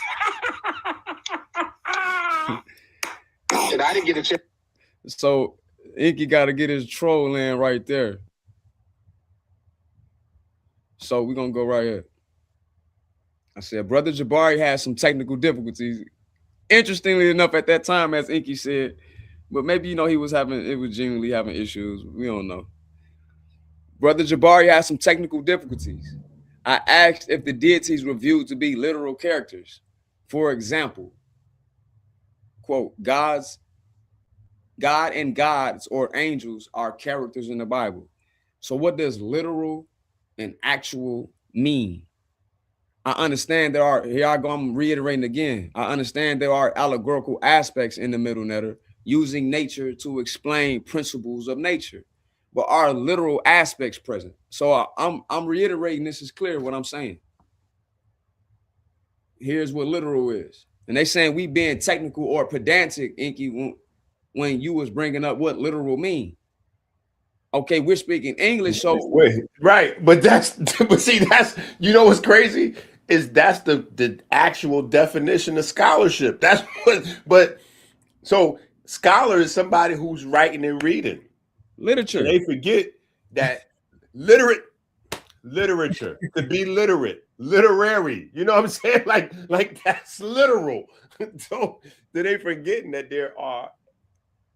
there's more than one definition of literal, and what most people use in common terms for the definition of literal is not actually the definition of literal. It's more of a euphemistic slang that they doing with it. Colloquial. There you go. It's colloquial saying for something that actually walked around on the planet Earth. Right? That's what they mean. And that's cool too, because that's exactly what I'm referencing anyway. So that's a trick bag that we're not gonna let them play with. Or anybody. It's not even just, this ain't like I promise, like we gonna do debates, like we gotta be for real. I appreciate Sai for having me on this channel too. And he gave me some compliments. And that meant a lot to me, Sai, if you watching, because I came up in the 20 teens watching y'all on Sodnetta TV. And it drove me to get on YouTube and Facebook, well, not YouTube as much, but Facebook and Instagram to interact with these guys on a literary level, as in writing on Facebook, right? So yeah, talk heavy. So that's how guys like Unc know me. So I appreciate that, Sai. At the same time, Sai, you got brothers coming on there that's supposed to be experts in African history. Well, we changed the culture over there. So Sai has confessed that, Jabari. You confessed? Yeah, Jabari took an L, and he was helping him too much. Reggie even flipped on Sai and told Sai he had to knock it off with Jabari. No, Jabari. I got screenshots of Reggie in the comment section talking about how you won and Jabari was off topic.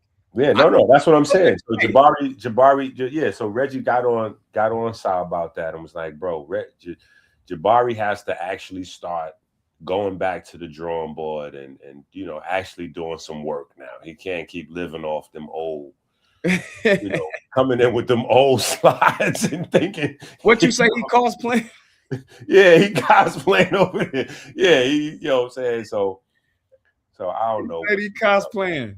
Maybe in 2026 at some point, me and Jabari have a rematch and talk about something different. But yeah, Jabari had to get that work. And no, you clearly won, even if they don't. And what gets me is the gatekeepers.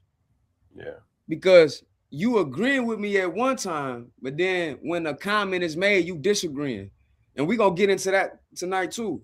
When you read one source, or the source is valid then, but when it don't go against the agenda you perpetuate, and whoever giving you that agenda, or if it's just your own agenda. Yeah. You feel me? Yeah. Regardless of the case, you will get information. Like what I'm about to talk about in the text today, Inky, I seriously doubt. Now, and I'm not calling no grown man smash, no disrespect, but I seriously doubt Jonathan Owens never seen what I'm finna show today. So, hey, man, like, well, cook him up. I just highly doubt it. And if you haven't, we all haven't seen everything. I haven't seen every single papyrus. I don't know what percentage of papyruses or texts that I've seen. Maybe I'm giving people too much credit, but I just highly doubt that. Here's the thing. Listen, nobody has, because we've only seen what circulates. there are a large majority of papyri that are in the Vatican vaults that, I don't know what would have to happen in order for those vaults to be, for us to actually see what's in those vaults. But yeah, there are things that are in the Vatican vaults. There are things that are in museums have safe houses. There are things that, museums have more things that they keep tucked in safe houses than they actually I got an experience with that. Yeah, there's a lot more. There's a lot more stuff that the museums hide than they show. You know what I'm saying? So I had a sister I was dating back in 2018. She lived in London. So yeah, I went to London because I always was gonna have to go because I was looking for this text called the Chester Beatty Papyrus. And for the familiar. Yeah, okay, go ahead. I know exactly what you want. It's hieratic. So for the longest, I've been looking for this text and how to get to it. And for some reason, I couldn't. Usually I find something on the internet. Listen, I'll be academic. No, listen, I was on fire when I learned about hieratic at first because I'm like, wait a minute, hold up. So they had regular. I'm like, yo, why did I let all these goofballs lead me to believe that these people was over there like the Flintstones writing in rocks? I was like, yo, because when you start first learning about Egypt, you start to believe like they over there writing in rocks or like nah, they had a whole regular script that they were just. I said, oh man. No, look, some people will take it. Sometimes I won't take it this far. But some people take it as far as to say that the hieratic older than the actual hieroglyphic. Man, listen, let's go. My man said I got more money, and he putting his money where his mouth is. Let's keep the super chats going. Let's keep the super chats going till other folks start following along. Yeah. So what was I saying? Oh yeah. The Chester Beatty Papyrus. I was looking for dating in London, and you went over there. Yeah, looking for shout out to her. You know what I'm saying? We don't talk, but shout out to her. I was in London visiting her 2018 because it was from the internet. What I found on the internet, from what I seen, it was at the British Museum. So I needed to go over there anyway. So I went to the British Museum over there looking for it because in the Chester Beatty Papyrus, it's a section in there that calls. I sat a Nubian, and again I lean towards the Nubian. I lean towards the Nubian side, and the word they use is Nahesi in that text. So I went over there to get it because I wanted to actually translate it myself. I don't be trusting all the text. You know what I'm saying? It's nothing like seeing it actually in the papyrus or on the walls. But sometimes I gotta settle for transcriptions like the TLA. They might have fake generated glyphs representing what might be written in hieratic, or if something like the Shabaka stone in the TLA is written down, certain things might be different, or I might and you're gonna see that today. I'm a nitpick with some of their translations, like why they translated like that, or why would they say that? Then I cross-represent with the actual Shabaka stone. Yeah, the TLA got AI in it. Right. So and anybody that studied this for real will know also all the words are not, or all the attestations are not in the TLA. I got some attestations in the Amdua. I got some attestations in other texts that I haven't seen in the TLA that I was looking for. And sometimes it is. So it's not like the omnipresent, omnipotent thing over studying the text, but it is an easy way to go to it. Like you can go to the Shabaka stone and you will see it. But I went there for the Chester Beatty Papyrus, and when I went there, bro, we rode up to the British Museum, and they ain't have it on display. So I had to talk to one of the curators or one of the people there, and they said, "Hold on, let us go look in the back." I'm like, "Look in the back." All right. So some time go by, and they come back to me. They let me know, we put that away. That's actually put up, and it's at the British Library. I'm like, yeah. So we had to get in the car and drive to the British Library. I want to see this Chester Beatty Papyrus. I want to take a picture of it so I can go translate it. You know what I'm saying?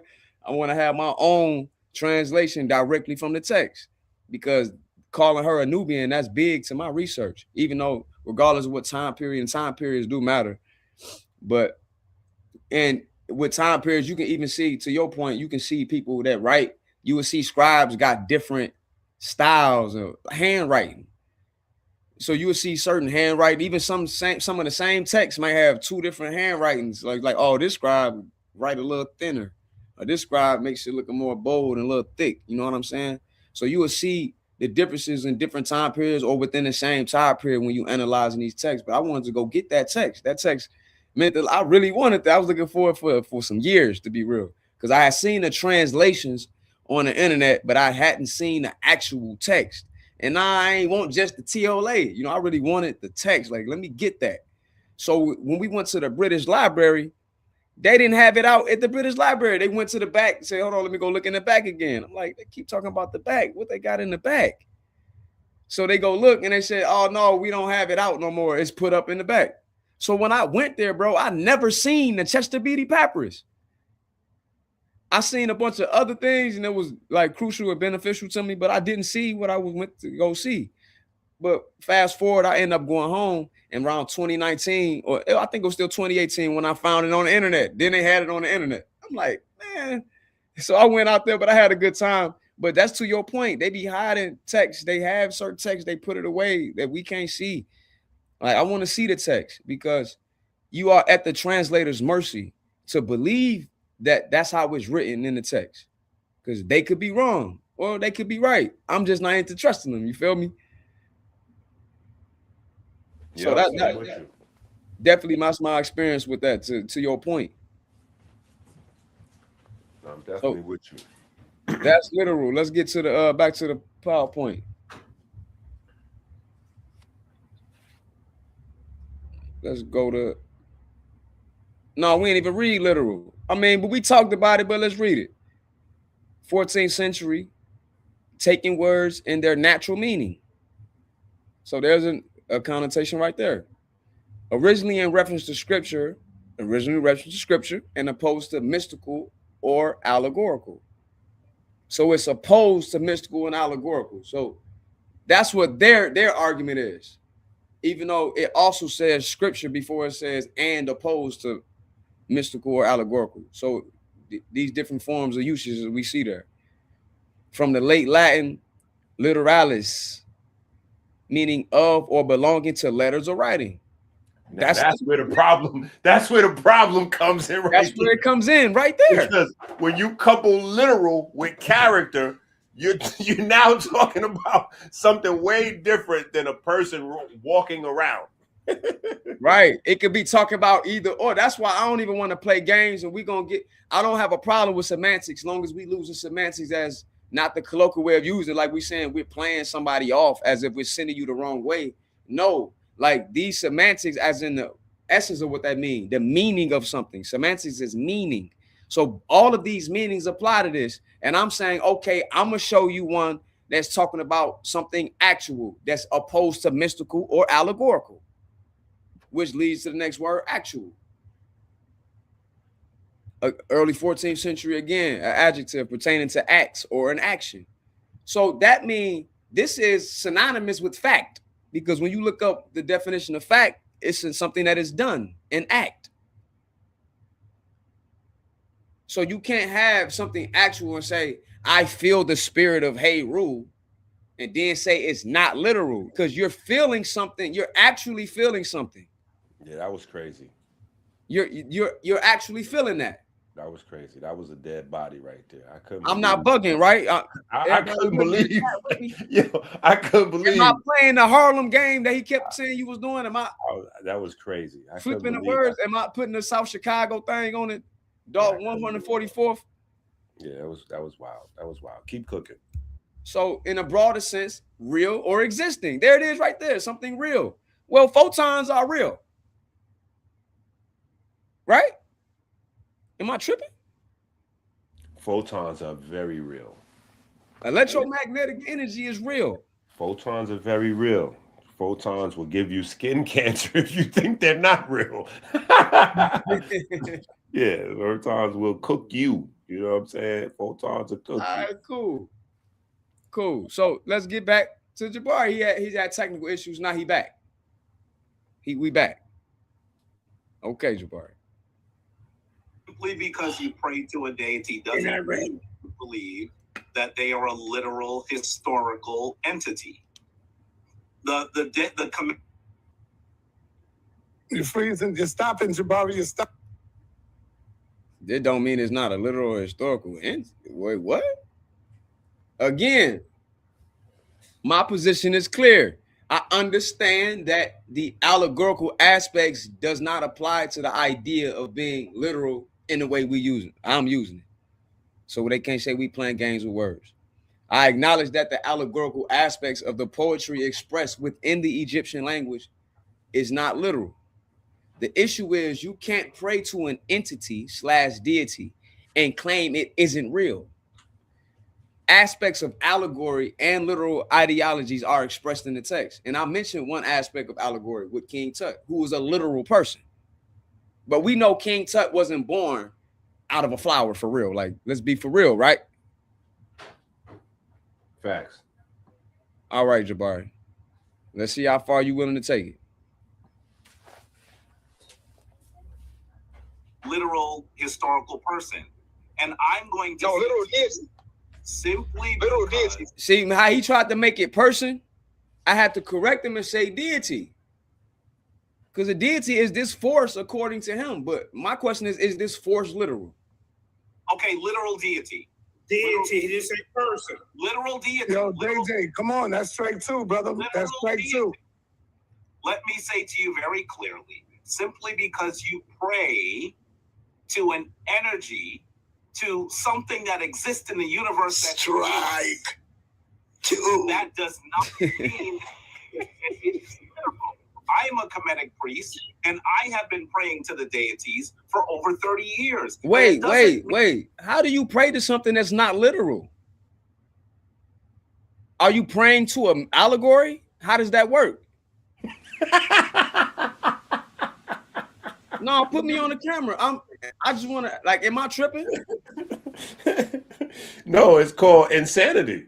Remember, as he was saying, remember in the midst of these guys, you might have missed it. He had a conversation with Reggie. Reggie was cooking him. I never seen Reggie cook Jabari like that. It was a rare night because Reggie is not usually that good in debating and arguing, but he cooked Jabari. Because Jabari even had to admit that he's been talking to his dead teachers and all that. So, that was the crazy. I was like, wait a minute. Did we all just hear the same thing? I was like, wait a minute. Did he just admit that he talks to his dead teacher? How you talking? So I'm in the chat. I'm like, wait. Make sure we get the question in about are his teachers answering him back? And he said, yes, he's talking to them and they talking back to him. So that's literal, right? Well, if it's not, then that means we need to put him in the crazy house. Psych ward. Clear, period. Only one of two things can be true. You can't have it both ways. Can't have it both ways. When I was coming on there, when Sai only let me up, and I appreciate you letting me up, but who else he let up on your side, I don't know. Nobody. And when we had Jabari co-workers up there and everything. You had people saying that Jabari didn't say these things that I'm showing that he said, and he ain't say that. I'm like, how you know y'all wasn't there for the pre? It was a lot of people that are these is people that they in Jabari class, they done went to his program, and they so it was interesting. But yeah, I took the I don't think you saw, but we had our own vote, and on this channel and then we took it to another platform, and we took it to some other spaces, and Jabari didn't win that debate in any other space except for over there. So yeah, it's grand opening, grand closing. But shout out to Amber for the big super chat. Shout out Amber. Definitely appreciates and definitely support the Patreon people. Patreon.com/Dr. Inky, because lots of videos disappear from here, and that's what I do. The videos be on YouTube for a while, and then I take the best ones and I move them over to Patreon so nobody can see them except for the Patreon people. So, but yeah. That was crazy though. But yeah, so wait a minute. Let's get you to keep cooking because we 2 hours. We press play. We 2 hours in. I ain't even really. Oh man, I ain't even really cooking. We ain't got to the text yet or nothing. But I told you, I said, listen, don't worry about trying to get it all in tonight because it's just the first joint. We're gonna keep them going. We're gonna do at least 1 or 2 of these classes every week where you can showcase, showcase the linguistic. That's what I titled the video. Metu Wu Medu, aka language arts. You know what I'm saying? So, and it is an art. Yeah. No, it really is an art, and that's Really what I is want art. to emphasize on the other side of it is. Anyway, we'll get there. We'll get there. You know what I'm saying? And I want to emphasize that. I'm gonna wind up really. I'm gonna make a graphic for it and wind up making songs about. I'm gonna wind up going crazy over it as we get deeper into it. You know what I'm saying? But yeah, and it's important because it goes with your concept. When I heard you mention Metu, in my mind, things start ringing off. Like, I wonder if he know that this is Metu, and then do he know that this D and this T is interchangeable? Sometimes you can find Tahuti name written like a D with the hand. Sometimes it's the loaf of bread or the jet pillar, depending on what time period. Okay, so are these words related? If we gonna get into all that, it is, and that's how I seen it from immediately, because the reason why Kemet was ridiculed in terms of anatomy, is because of the aspect of talking going on in the quote unquote in the body, right? So initially they were saying that Kemet had no idea of how the body worked, because they were saying that gods are communicating inside the vessel. So they would acknowledge that Kemet, or quote unquote ancient Egypt, had the primary framework or the earliest framework for blood vessels and inside the body, but they would say they didn't really understand them, because in Kemet they were saying that this is where certain gods lived and communicated, and the different organs were communicating through the vessels and all that. And for me, they say the soul is a part of the heart, and the heart is being weighed when your soul is on one. Listen, for me, that was all vindication. Let me close this door. For me, that was all vindication, because now we done came full circle, especially with the discovery of melanopsin, right? So, melanopsin is a particular pigment. First of all, the opsins were first discovered in the eye, obviously, but as we go along, we discovered, that opsins are everywhere. Opsins are everywhere, right? And particularly you have melanopsin, which is the trickiest one of all, because melanopsin is the one that lines all of the vessels. And so melanopsin is there strictly for light communication, for light to be translated into electrical signals that then, so like in the endothelial spaces, like in the blood vessels and all that, melanopsin is there to interact with the nitric oxide system. So you have light being converted to electrical signals that then turn into nitric oxide. So that way, you have contraction and dilation happening, right? That's controlling blood flow. That's also a large part of the reason why, we have such thing as called high blood pressure, because we lose that communication, right? So it's interesting that Black folks particularly have risk factors for high blood pressure, when a part of our spiritual system, this was built into the framework to understand that you had light translation in your vessels that needed to stay in place to keep you healthy. See, when you say light translation, I'm telling you, Mom, when you brought up that the ions and the reaction between electric and magnetic field, and how that's talking about personality and all that. I'm like, hey, you don't even understand how much they got to do with what we gonna talk about, bro. And that's how I crashed into it. I crashed into Kemet that way. I came through like every facet of the anatomy that I would study. Like I said, once I keep tracking it down, it would always wind up, in Kemet. So I just, after a while, just embraced it and stopped running into Kemet by mistake. It was like, okay, I'm going to starting at the bottom. I'm going to starting right here and then work my way. Instead of constantly finding these nuanced spots and then researching and wasting a lot of time and money to only wind up in Kemet, I'm just going to start looking and see if they got something there before I waste a whole bunch of time. You know what I'm saying? So, yeah, it's a bunch of information there that just hasn't been covered. It hasn't. It just, part of the reason is because, our idea of scholars was pretty much just centered around archaeologists. And then, you get the Rosetta Stone and the deciphering of the Rosetta Stone. And so now you have archaeology and then you have the Medu Neter, but, you didn't really have anything else. And to be honest, people that study the Medu Neter can't be really considered full-blown linguists, because the Medu Neter wasn't even for people to read.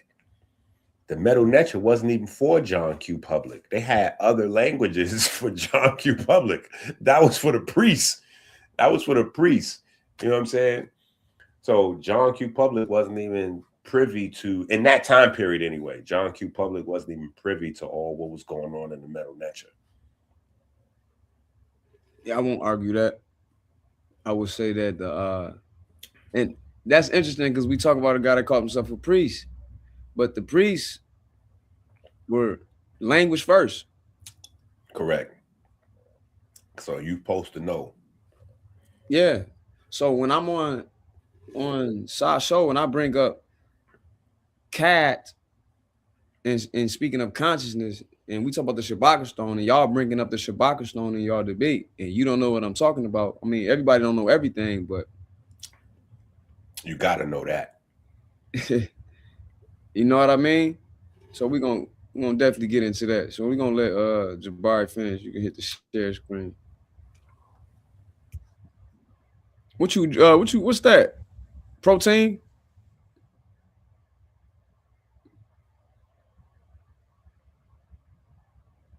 Is sharing? We good? This is that blue magic right here. I'll pour everybody a cup. I'll pour everybody a digital cup.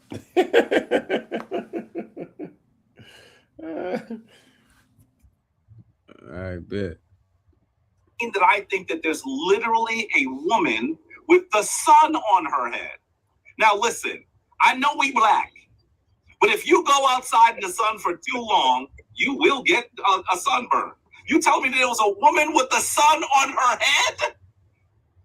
Think logically for a second. The Kemetic people were talking in spiritual allegory. And we must not be infiltrated and adulterated by the Christian tradition.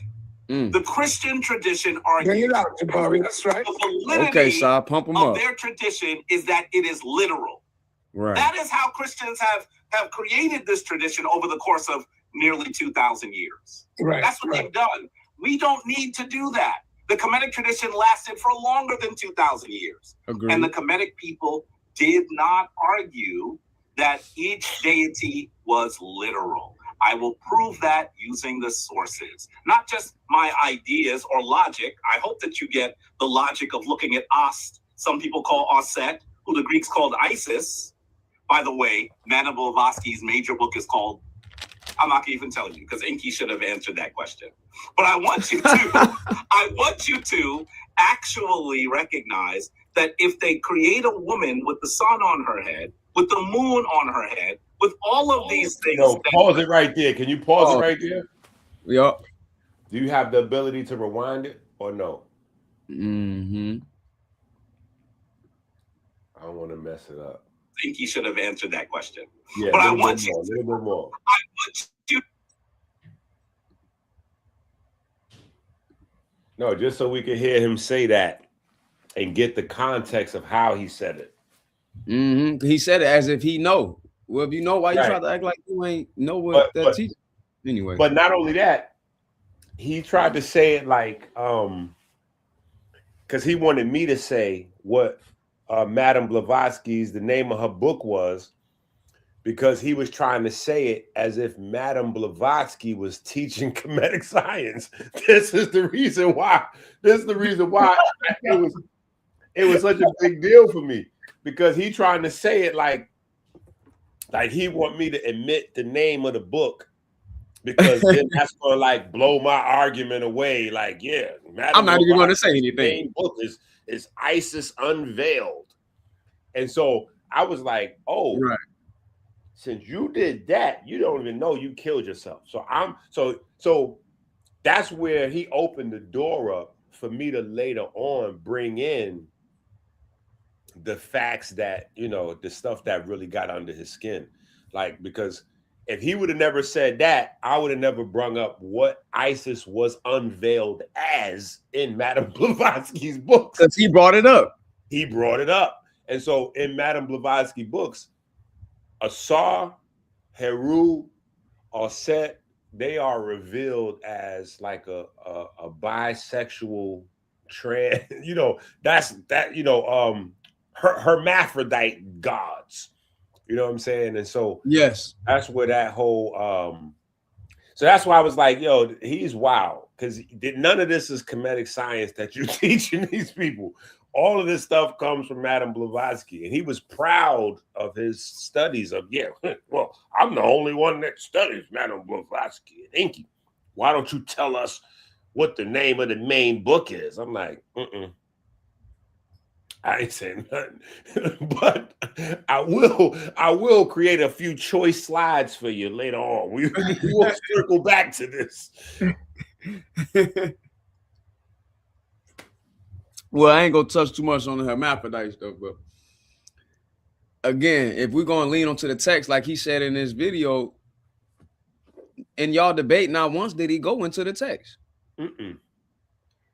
When the Shabaka stone was brought up, Jabari brought up a scholar's view on the Shabaka stone, but he didn't go into the actual Shabaka stone. Yeah, he Googled the guy. He showed a picture of it, and then he showed a scholarly source of a scholar's opinion of it, and I think it was titled something Logos or something like that. Mm-hmm. So, but let's adulterated by the Christian tradition. The Christian tradition argues. Bring it out, Jabari. That's right. The validity. Look at Sa. Wait, bring it out, Jabari. See, this is Sa. This is how we know you agree with him, but you don't read the text either. That's why when we was on your show and we was cooking, you was calling for, come on up here, Jonathan. You were saying the S word again. I'm not calling on grown man smash, but you were saying, come on up here, Jonathan. Come on up here, Jonathan. Like, I'm like, man, he could come speak for himself. His name might as well be paused. Like, it is wild. His name is Smash Rockwell. Like, that's wild. Yo, that is wild. Your name might as well be paused. Like, that is crazy. You walking around and you got other. Yeah. Like, no, I'm not doing it. You know, Jonathan. Smash Rockwell. Yo, that's crazy. That didn't age good. I think back in the days, because he's an old school rapper. I think back up with that, it was a different atmosphere. So it might have been a good name, maybe 20 years ago or something like that. Back in the 90s, that might have been crazy. Nah, buddy named Jonathan. Yeah, it's Smash Rockwell. I ain't going there. And that, I mean, it shouldn't be no disrespect if that's your name. I wouldn't have no problem with somebody calling me Scotty. I was named after my mama brother who was murdered, and she loved her brother. So I wouldn't take it as no disrespect. I'm just not saying smash. That's Wild Hunters. But he calling Jonathan on there, and look, put me on the screen, bro. Listen, fam. I have no problem with giving nobody credit. You see me giving credit to Inky up here. We just met in October through the cyber world on Instagram. He didn't know who I was 2-3 months ago. So I don't have a problem with giving nobody their credit. In fact, I'm gonna give some more people some credit the more I go along in these slides. You gave Sai credit. I gave Sai credit, and we don't even agree. He up here talking about some bring it out, Jabari. Yeah, but Sai just be trolling though. Sai don't, yeah, that's arbitrary. Don't That's believe, cool. I'm not even tripping. That's cool. But I don't even want to say, no, it ain't arbitrary, but I'm cool with it. It can be arbitrary, but you really do agree with him, Sai. When you get to asking me questions, talk about, so you think Gib ain't the actual earth? You think it's a man that literally is the earth? Like, come on, Sai. You think somebody was cutting 13 pieces and they put them back together? Like, come on. Again, we said what the allegorical aspects are. We're not saying everything is literal. That don't even make sense. But they are speaking in absolutes. Smash, aka Jonathan, is the one that said, hey, the royal family, if y'all want to say that's a real thing, we cool with that. I don't gotta lie on you, fam. I don't gotta make up nothing. We can show the video of you saying that.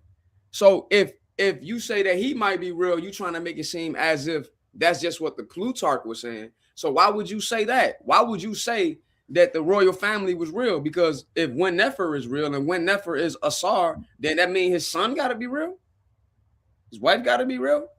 Like, Saad, don't nobody think that the actual earth is a walking human being represented as Gib. Like, don't nobody think it's an insult to my intelligence or anybody intelligence to say, I want you to understand that this is not an actual sun on their head. Hey, Jabari, we don't need to be told they wasn't walking around with actual suns on their head doing nuclear fusion.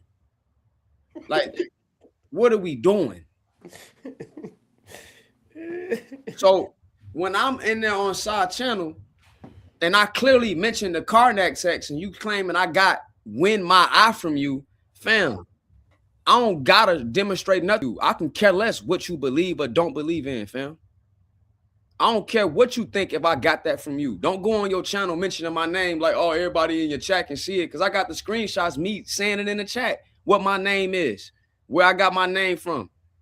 I can show it today if we want to go there, but next time you ask me to show something, I'm going to charge you for it, claiming I ain't got something. Because anybody could go on my page and see I knew what these terms were. And I got it on my wall. I got the actual plate 3 and the coming forth by day on my wall. It's in there too. Like, what are we doing? If the information is what's important, who cares if they got it from you? You shouldn't be having no problem with that. It's in the TLA. You act like you discovered something on your own. It ain't like it's something extra new. Maybe somebody else haven't heard it that studied this information. But hey, fam, I really do this.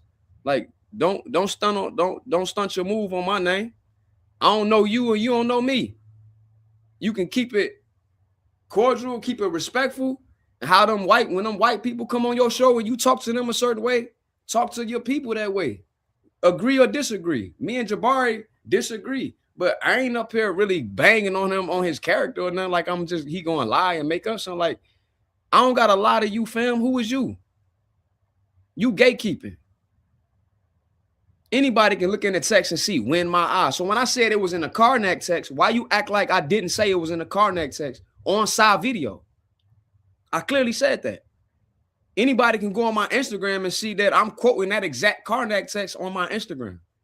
So I guess I just skimmed over that, even though it's in my part of that word is in my name. Like, stop playing, fam. Cut it out. We'll get back to this slide, man. Tradition is that it is literal. That is how Christians have created this tradition over the course of nearly 2,000 years. Right. That's what they've done. We don't need to do that. The Kemetic tradition lasted for longer than 2,000 years. And the Kemetic people did not argue that each deity was literal. I will prove that using the sources, not just my ideas or logic. I hope that you get the logic of looking at Ast. Some people call Aset, who the Greeks called Isis. By the way, Manon Blavatsky's major book is called I'm not gonna even tell you because Inky should have answered that question. But I want you to actually recognize that if they create a woman with the sun on her head, with the moon on her head. He want us to recognize that. Hey, bro, we don't need to recognize that. What you think we are? We don't need to recognize that. Like, you think we don't recognize that? You think we think somebody walked out of the sky with an actual sun on their head, fam? You couldn't possibly think that. You got to be insulting intelligence. All of these things that could possibly exist, they are not actually talking about a literal entity. They're talking about the energy of the universe. And that is an important distinction. Is the energy of the universe an actual thing? That's what got me. I was like, wait a minute. So is he implying that energy is not real? What are you saying? Yeah. See? I said, this is wild. These folks clearly must have got F's in school in science. Or they just didn't care, whatever, or didn't go to class, or incompletes or something. Because there's no way you can't say that again. This, if we talking about, this is fact, this is physics. We're talking about basically in quantum physics. Because the electromagnetic field, this is something that's quantum. These fields are quantum in the quantum realm. These things are actual. Absolutely. It's not even a debate. Like, we might not be able to actually see what light actually is, but we can observe the effects from our perspective of how we see the world. Like, we don't see the world like a pit viper see the world. But we see the world from our perspective based upon what our senses can synthesize from nature. So you mean to tell us, you come on here scholarly and say that energies are not actual? That was crazy. You really gonna think I'm getting spooky when I place personalities on these energies? Because again, this go back to waves and consciousness, because you have to tell me what is consciousness. Because when we get further, he's gonna say consciousness is not literal. How is our experience right now? I'm talking to Dr. Inky. I'm on Dr. Inky's show. This is not literally happening. I'm not literally observing this.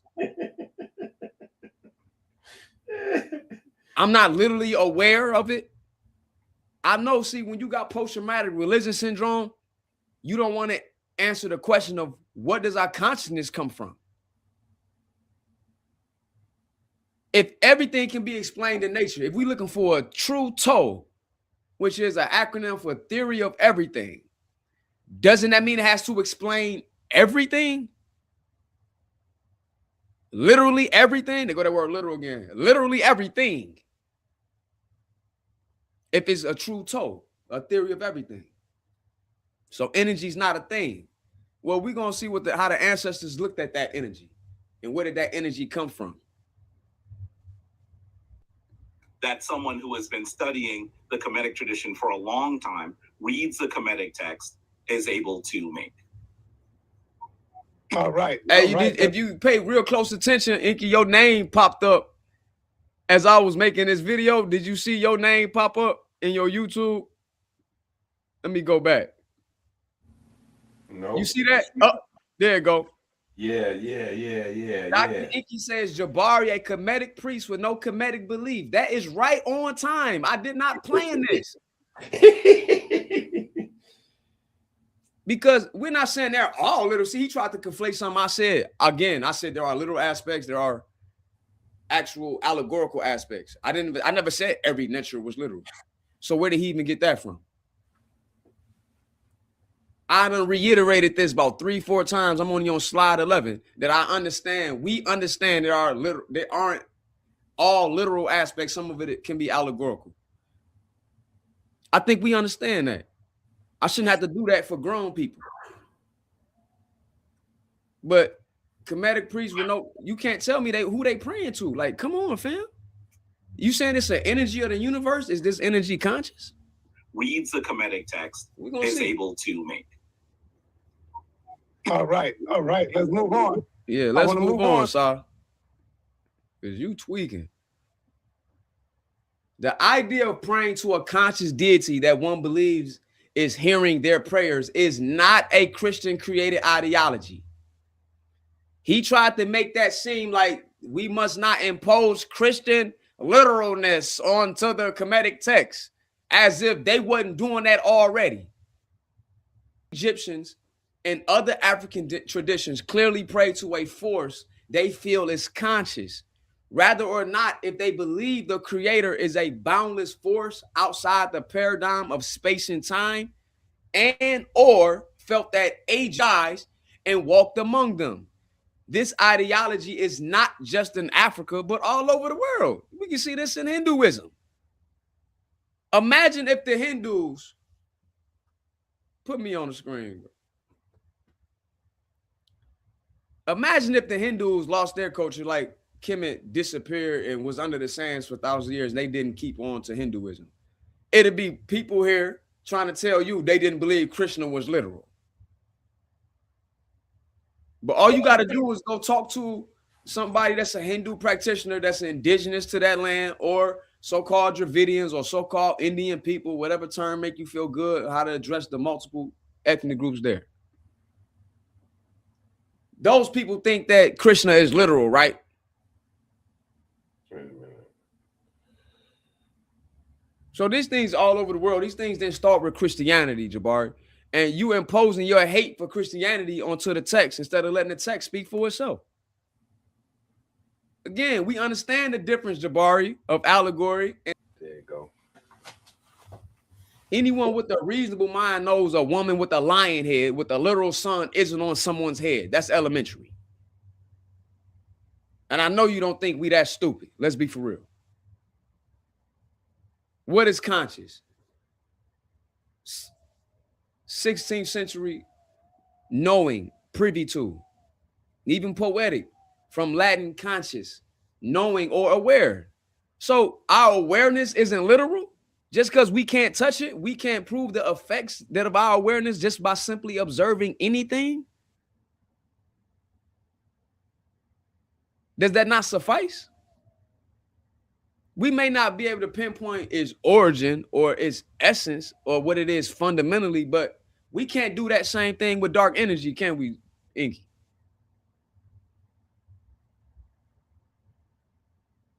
Can we see dark energy? The cosmological constant in Einstein's general relativity equation. Can we see that? No, but we can observe it. You there, Inky? Probably stepped off. Let me see if y'all hear me. Y'all still hear me in the chat? Boom, boom, boom.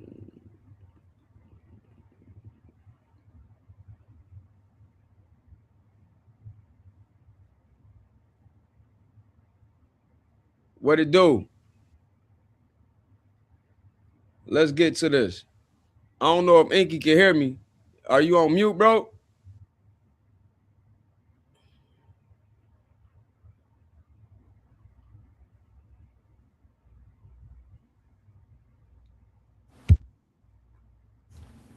Keep cooking. Okay. I ain't know if you have me on mute or what was going on. But so I don't just read books. I mean, we read books and we can show some books today. You know, we're gonna do that too. We're gonna give you a plethora of avenues of sources.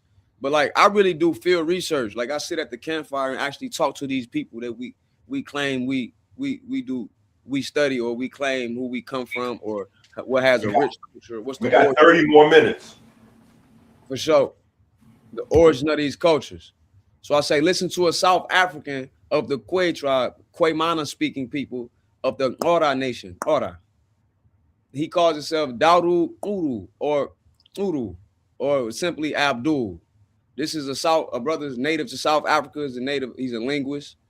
And he descends from a tribe of chiefs, and he got stories passed down, and he's serious. So what he's saying is the antithesis of what explanation of deities.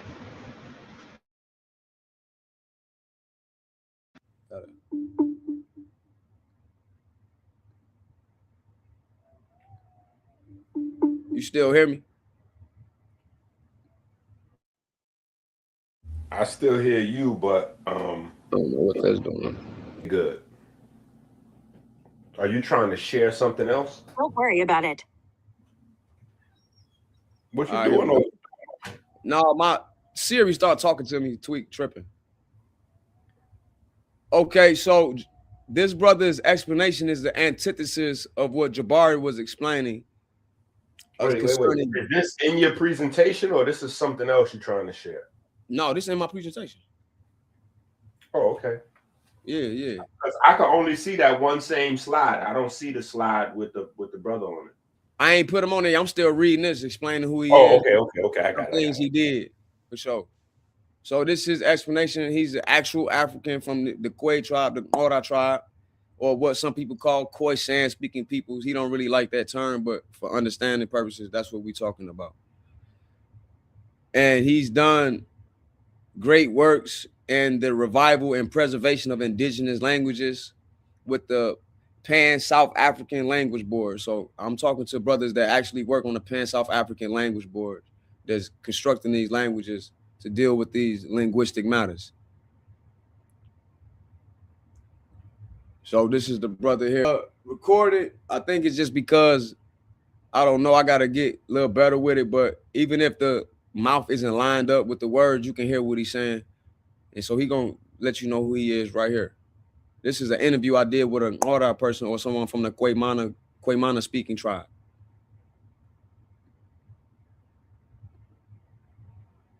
In ancient times, they're trying to take how they think today to ancient. But once you play that now, it's the concept of they're saying of God or the concept of it's within circulating within that. At the end of the day, I think they have never explored anything. It's only they're making sentiments because the sentiments that they made is based on what they think. They don't base on what they've traveled or where they've. So he said they sentiments based on what they think, not that they travel. So his response to somebody claiming these things are not literal is like, you just ignorant. You don't really know. Encountered. Remember, most of your African American. So basically what I'm doing is attacking their Africanity in interpretation of Egyptian culture. I'm saying, how African are you really thinking, saying African traditions about these matters? Hold on for 1 second, huh? Could y'all hear the video? Somebody said no sound, but I can hear it. No sound? I heard it. Oh, they can hear it. They can hear it. Yeah. All right, you good. All right, I'm going to let them go. And their own stigmas onto how people thought in ancient times. They're trying to take how they think today to ancient times. They want to claim, and it's because they hate Christianity so much. They got post-traumatic religion syndrome. They don't believe that beings act. I coined that term years ago. My homie Quincy can verify.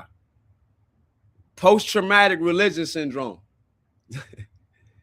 They hate Christianity so much they don't want certain parts that may be true in the, as they call, Abrahamic traditions to be applicable to ancient.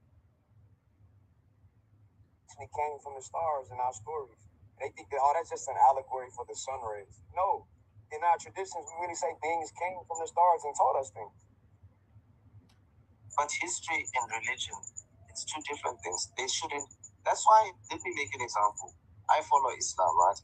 But when it comes to culture, Islam it stops at the gate. You understand? Because you see, the thing is about concepts.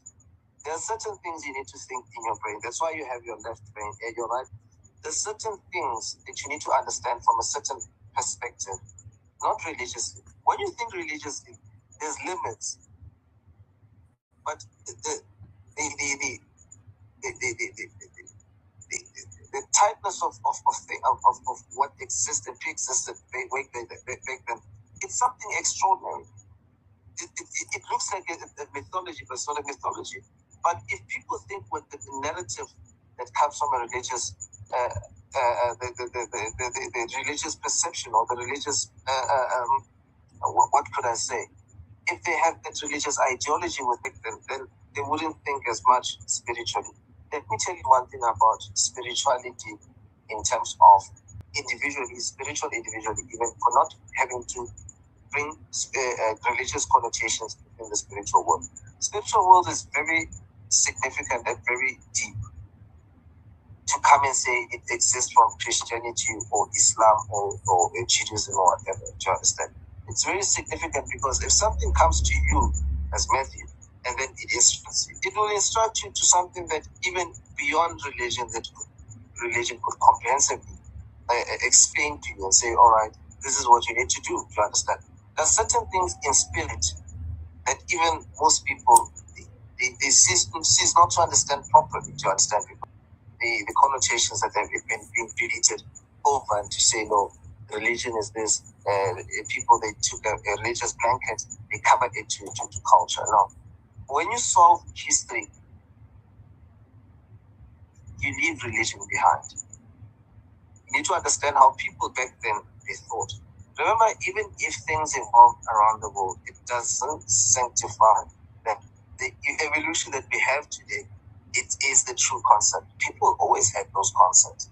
It's just that the right information, it was what. So hear him say people have always had those concepts.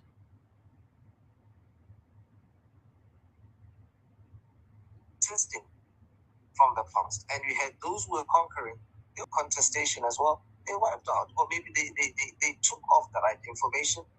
They portrayed their own information as well. So people, they need to think the concept of their creation is beyond religion, far beyond religion. Far beyond. It predates Christianity and Judaism long before we were already believing in beings that came here and sometimes give you divine inspiration. They literally talk to you. And they were called Ignorant. Yeah. Like for example, making an example here in Africa, especially in Southern Africa, we have I don't remember which culture is it, but it's in Zambia, right? Where you have three-toed people with having 3 toes, right? Mm-hmm. I know those people. I don't know if the Doma people, I'm not sure which culture is it, but it's in Zambia. Why do you ask yourself, why do you have people have 3 toes?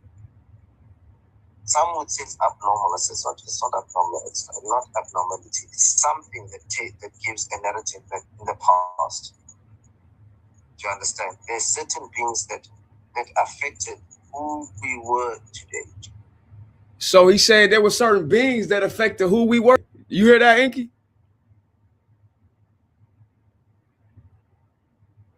Can y'all hear me in the chat?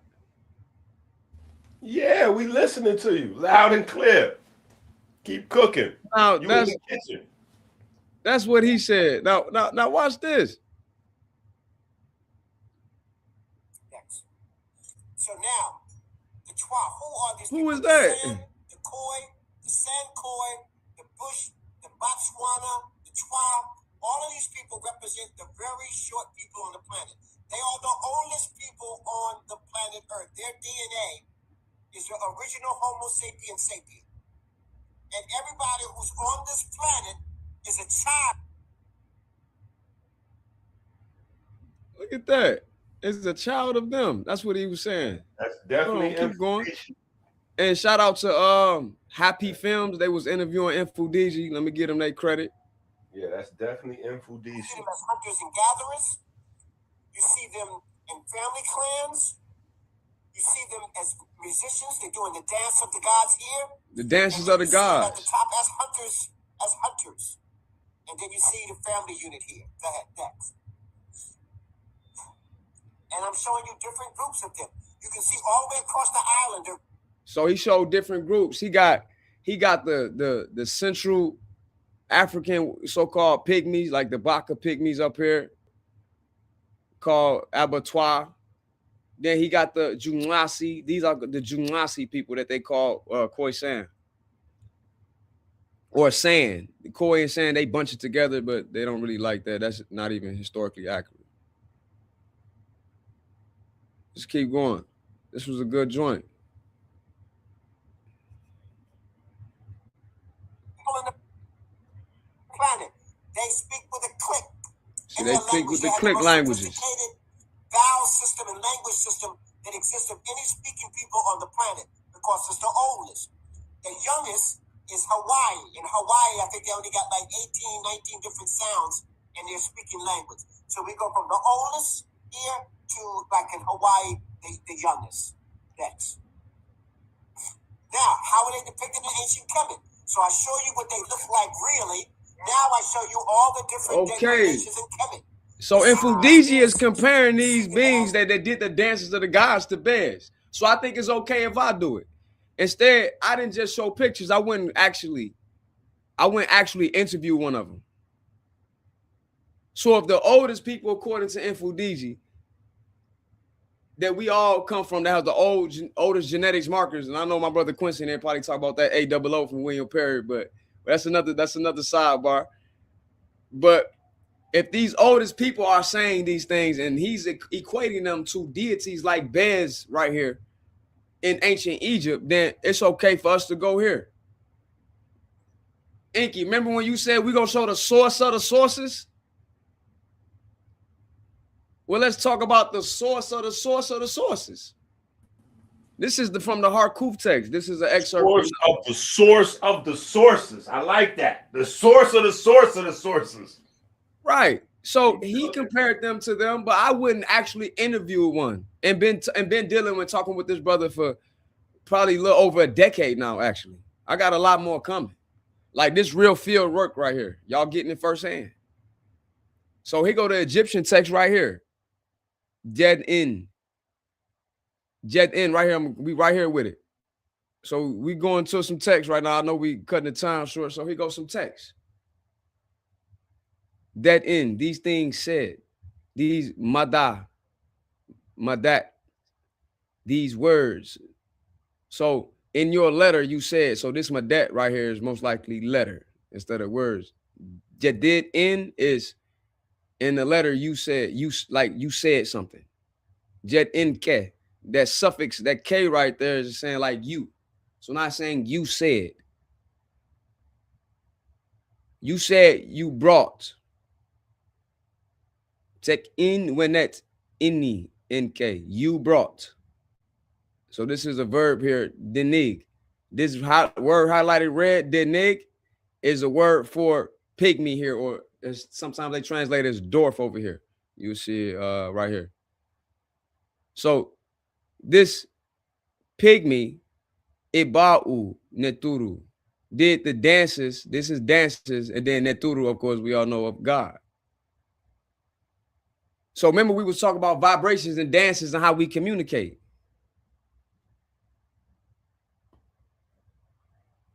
And then right here, they're called ta'akti mitiu, basically saying they're the horizon dwellers. Ak, ta'ak, the land of the horizon, tiu, dwellers. So they're saying that suffix right there, letting you know that's a people from the horizon. Thus, they translate it over here as horizon dwellers. Then you see the word again for pygmy or dwarf, dinig, ketem, in ketem. So ketem, let's go back up here. That's interesting. I did not do that on purpose either. Let's go up here. That's this word right here, this seal. So this is a seal. So they talk about a seal. Yeah, they had seals back then. Remember you talk about that Freemasonry, that masonry stuff, how the societies and all that. They say this stuff ain't new. So they had this seal of Netiru, the Ba'ur dead. Of this is of, and then it says punt. So punt, that's the land of the God right there. We know all talk about how Dr. Ben talk about the mountain of the moons and the land of God. Right there it is right there in the text.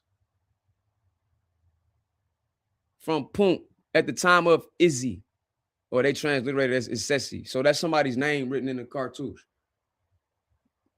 Oh, but let's go further though. These are the pygmies. Remember they would talk about how they ain't worship gods and all that. So what's this? Pygmy dancers perform ritual dances to their supreme god, doing the same thing that's mentioned in the text. And guess what the name of their supreme god is, Inky? Well, one of them. You see that?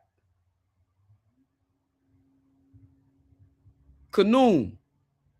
The Batwa Pygmies worshiping Kanum. Shout out to only other person I know that I knew that seen this. My brother Quincy again.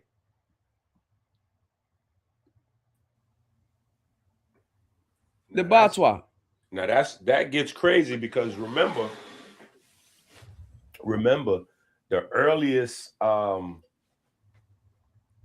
actual documents that establish the what would later on be seen as the Israelite people or the Jewish people comes from the island of Kanum.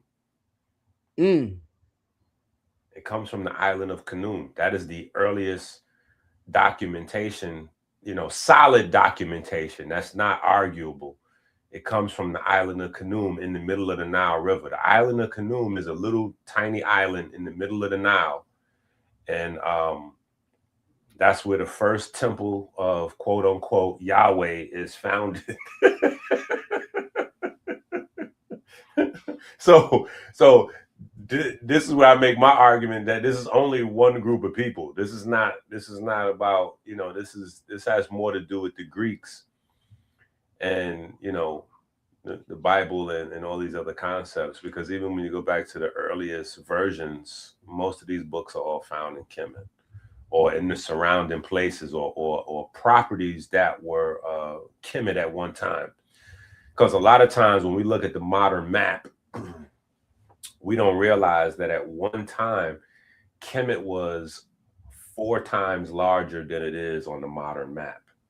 So all of those surrounding places at one point in time were Kemet. You know what I'm saying? Especially when you get to maybe, I want to say maybe like the 14th or 15th dynasty when they were at their apex in terms of land. Because I know Akhenaten burnt it down. You know what I'm saying? Like he inherited, well, not burned it down, but he inherited pretty much Kemet at its best. They had the largest property boundaries at that time because your civilization was kind of marked by how vast your area, your city limits were, or your state or country limits were, your land, however you marked your how you marked your turf, so to speak. And what we see on the map today is much smaller than what it would have been in that time period, because they had outposts and temples all around those places that would now be considered to be other countries and things like that. So throughout the period of wars going back and forth, Kemet is shrinking and Kemet is growing. That's one of the things that happened in ancient wars, is that when you lost your land. That's one of the reasons why they fought so hard in those wars back in those days, because when you lost the war, they took your land. It's not like war now where you lose the war and then maybe your leaders might change, like your dictator might get, your government changes. No. You lose your landmass. That's a wrap. The invading army comes in and they take over. So now your country becomes an extension of the country that you lost to. So all of those early stories about wars, those are expansion periods. Oh man, like it's all there. Like that's why I kicked it off by saying that ancient, what we call in Kemet, started out as an amalgamation of different tribes. That's a fact. By their admission, though, that's the key thing. Yeah, that's what I'm showing specific names in the text. Like people that study the text ain't their first time seeing this, so I'm not showing nothing new as far as the Harkuf text with Pepi, and that's always in the Old Kingdom, right? No, you'd be surprised. Don't say that. Okay, well, you'd be surprised. Some people, you assume that people that study in the text, because when you say the text, right? Mm-hmm. The Kemetic body of text is insane. So when you say study, insane, it don't mean, you know what I'm saying? Like they may not have seen that text, you know what I'm saying? So for the vast majority, especially over here, you definitely showing new information to my audience. You know what I'm saying? So and to a lot of people, because they haven't. That's why people like to use phrases that are ambiguous like that. Like, yeah, I study the text. So it makes it seem like they've been studying a lot more than they actually been studying. Because you don't even have enough years of being alive. You know what I'm saying? Like if you live to be 100 and you start studying Kemetic text at the very first second you was born, there's not enough time for you to study all of the Kemetic texts. You know what I'm saying? Like there's just man, I much. get lost in it. Yeah, but I'll be happy lost in it. Yeah. But what I'm doing is showing that I got an interview. So one source, the primary source, is me interviewing an actual Kwaimana Ora from the Ora Nation people. I've been studying their language for like 10 years. I can show you Egyptian deities in his actual language, which is a distinct group, but yet I'm gonna show some sources showing how the so-called Batwa, as in Infudiji just showed, are related to these click. Wait. We might as well. You might have to save it for the next time. Yeah, you might as well just close out and just next week we coming back, or maybe this weekend. However we do it. If we're gonna do Saturday or next Wednesday, you just got to come back with language arts. You know what I'm saying? Like people got to come ready for their language arts study. Hey man, I'm hoping I'm showing y'all something new and showing that like you are. That's why I'm stopping you from discrediting yourself. Talking about, well, no, nah. Don't say that. You know what I'm saying? You're definitely sharing new information, and even for the people that may have already seen the text, you're providing new insight and new point of view and new perspective. So either way you slice it, you're providing new information because this is your work. You know what I'm saying? It's original. Nobody could be you better than you. You know what I'm saying? Nobody can even be you at all. You know what I'm saying? So this is definitely your, we're watching you and we see it's rough. We see the you know what I'm saying? We see the PowerPoint, like we see the click text here, right? So we know this is yours. We know for a fact this is your work. So make sure you big up yourself. You know what I'm saying? And we're gonna keep it going. We're gonna help the brother. We're gonna help the brother get his PowerPoint together so his picture's not on top of his words. No, I did that on purpose. Okay, all right, fair enough. Yeah. I did that one on purpose. All right, but anyway, close out and set us up for the next week, so we get we get the people something to look forward to. Well, I use Kanun partly because I know how you be talking about your view of evolution, and here go your man's right here. That's him. That's him. So what's not actual again, Jabari? Jabari's a wild boy. Or anybody else? Jonathan. When Nefer is the only one that's actual, and then he also got a family too. So the royal family got to be actual. That's your man, Smash Rockwell. Right. So that. Or I get it. He think that the deities were made up by the people, as he's misinterpreting this one text that we ain't got enough time for the day, but we definitely was gonna go into it, Jonathan. No, you know what? Hold on. You know what I can't understand? How do you dedicate your life to studying something that you believe is made up? That's wild right there. I can't even understand that. I can't even fathom that concept of dedicating my life to something that I think is made up. Like, see, they got that traumatic syndrome thing going on. See, they cool with this stuff like the Ptah teachings, the roundabout basic things of philosophy and science that they can confirm and not feel like they being spooky. Because then when it start making them feel like they stuck back in Christianity again, now they get to breaking out in hives and no, that can't be real. Well, no, Africans believe these things. No matter what you want to say. And next, Saturday we can cook it up. That's just these sources. We went all the way from the actual source of the sources with the oral traditions. You heard verbatim out of an Ora speaking person who works with actual linguists. This is not a game, it's real. He's from a line of chiefs. Then you have certain texts like the Harkuf Pepi text aligning with what the actual priest in Infudiji that can actually read the text is saying the same thing I'm saying. So how could it be possible that Inky lost if I can just show these little instances right here? I mean, he's the source of the source of the sources. We got more Bantu sources. We can go into it next week, but you know, man, we're gonna really cook. I got more interviews here. And we can get into the Shabaka Stone. We go down further. But yeah, man, we're gonna get into the Karnak text too. So I appreciate you letting me on here, bro. Because these recipes all look crazy. Yeah.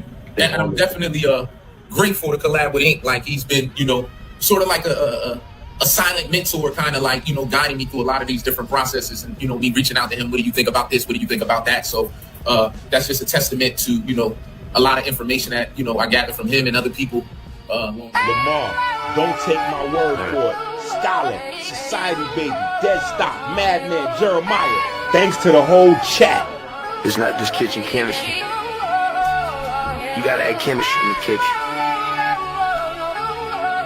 And well cooking. Yeah.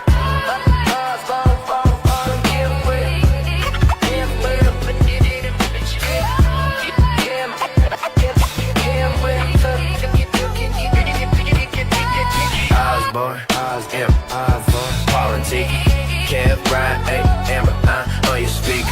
Peyton, Andrew, you know the life. Kyle D, Lord be snipes on Christ. Nobody else is this nice. So good it's almost a vibe. So good it's almost a vibe. So good it's almost a vibe.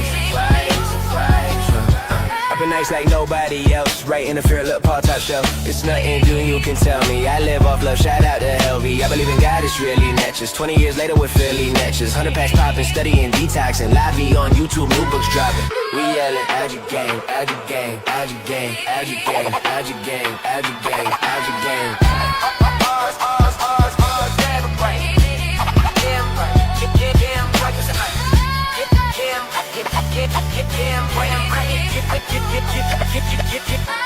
Osborne, M4, Politica, Kev, I'm your speaker.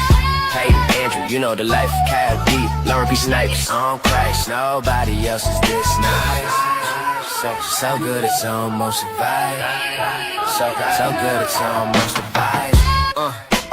Z still with us. Munch still with us. Tiff still with us. Hey, this what consistency get us. The Golly, I've been Robert, Cardi, Hot One. We stylin'. It feel good to see Jamal Allen. Do it, Rashawn. Let me feel like LeBron. Hey, I'm telling you, chat, that's the topic. I seen the life fiber optic. Laven has got it. It's real. I give thanks.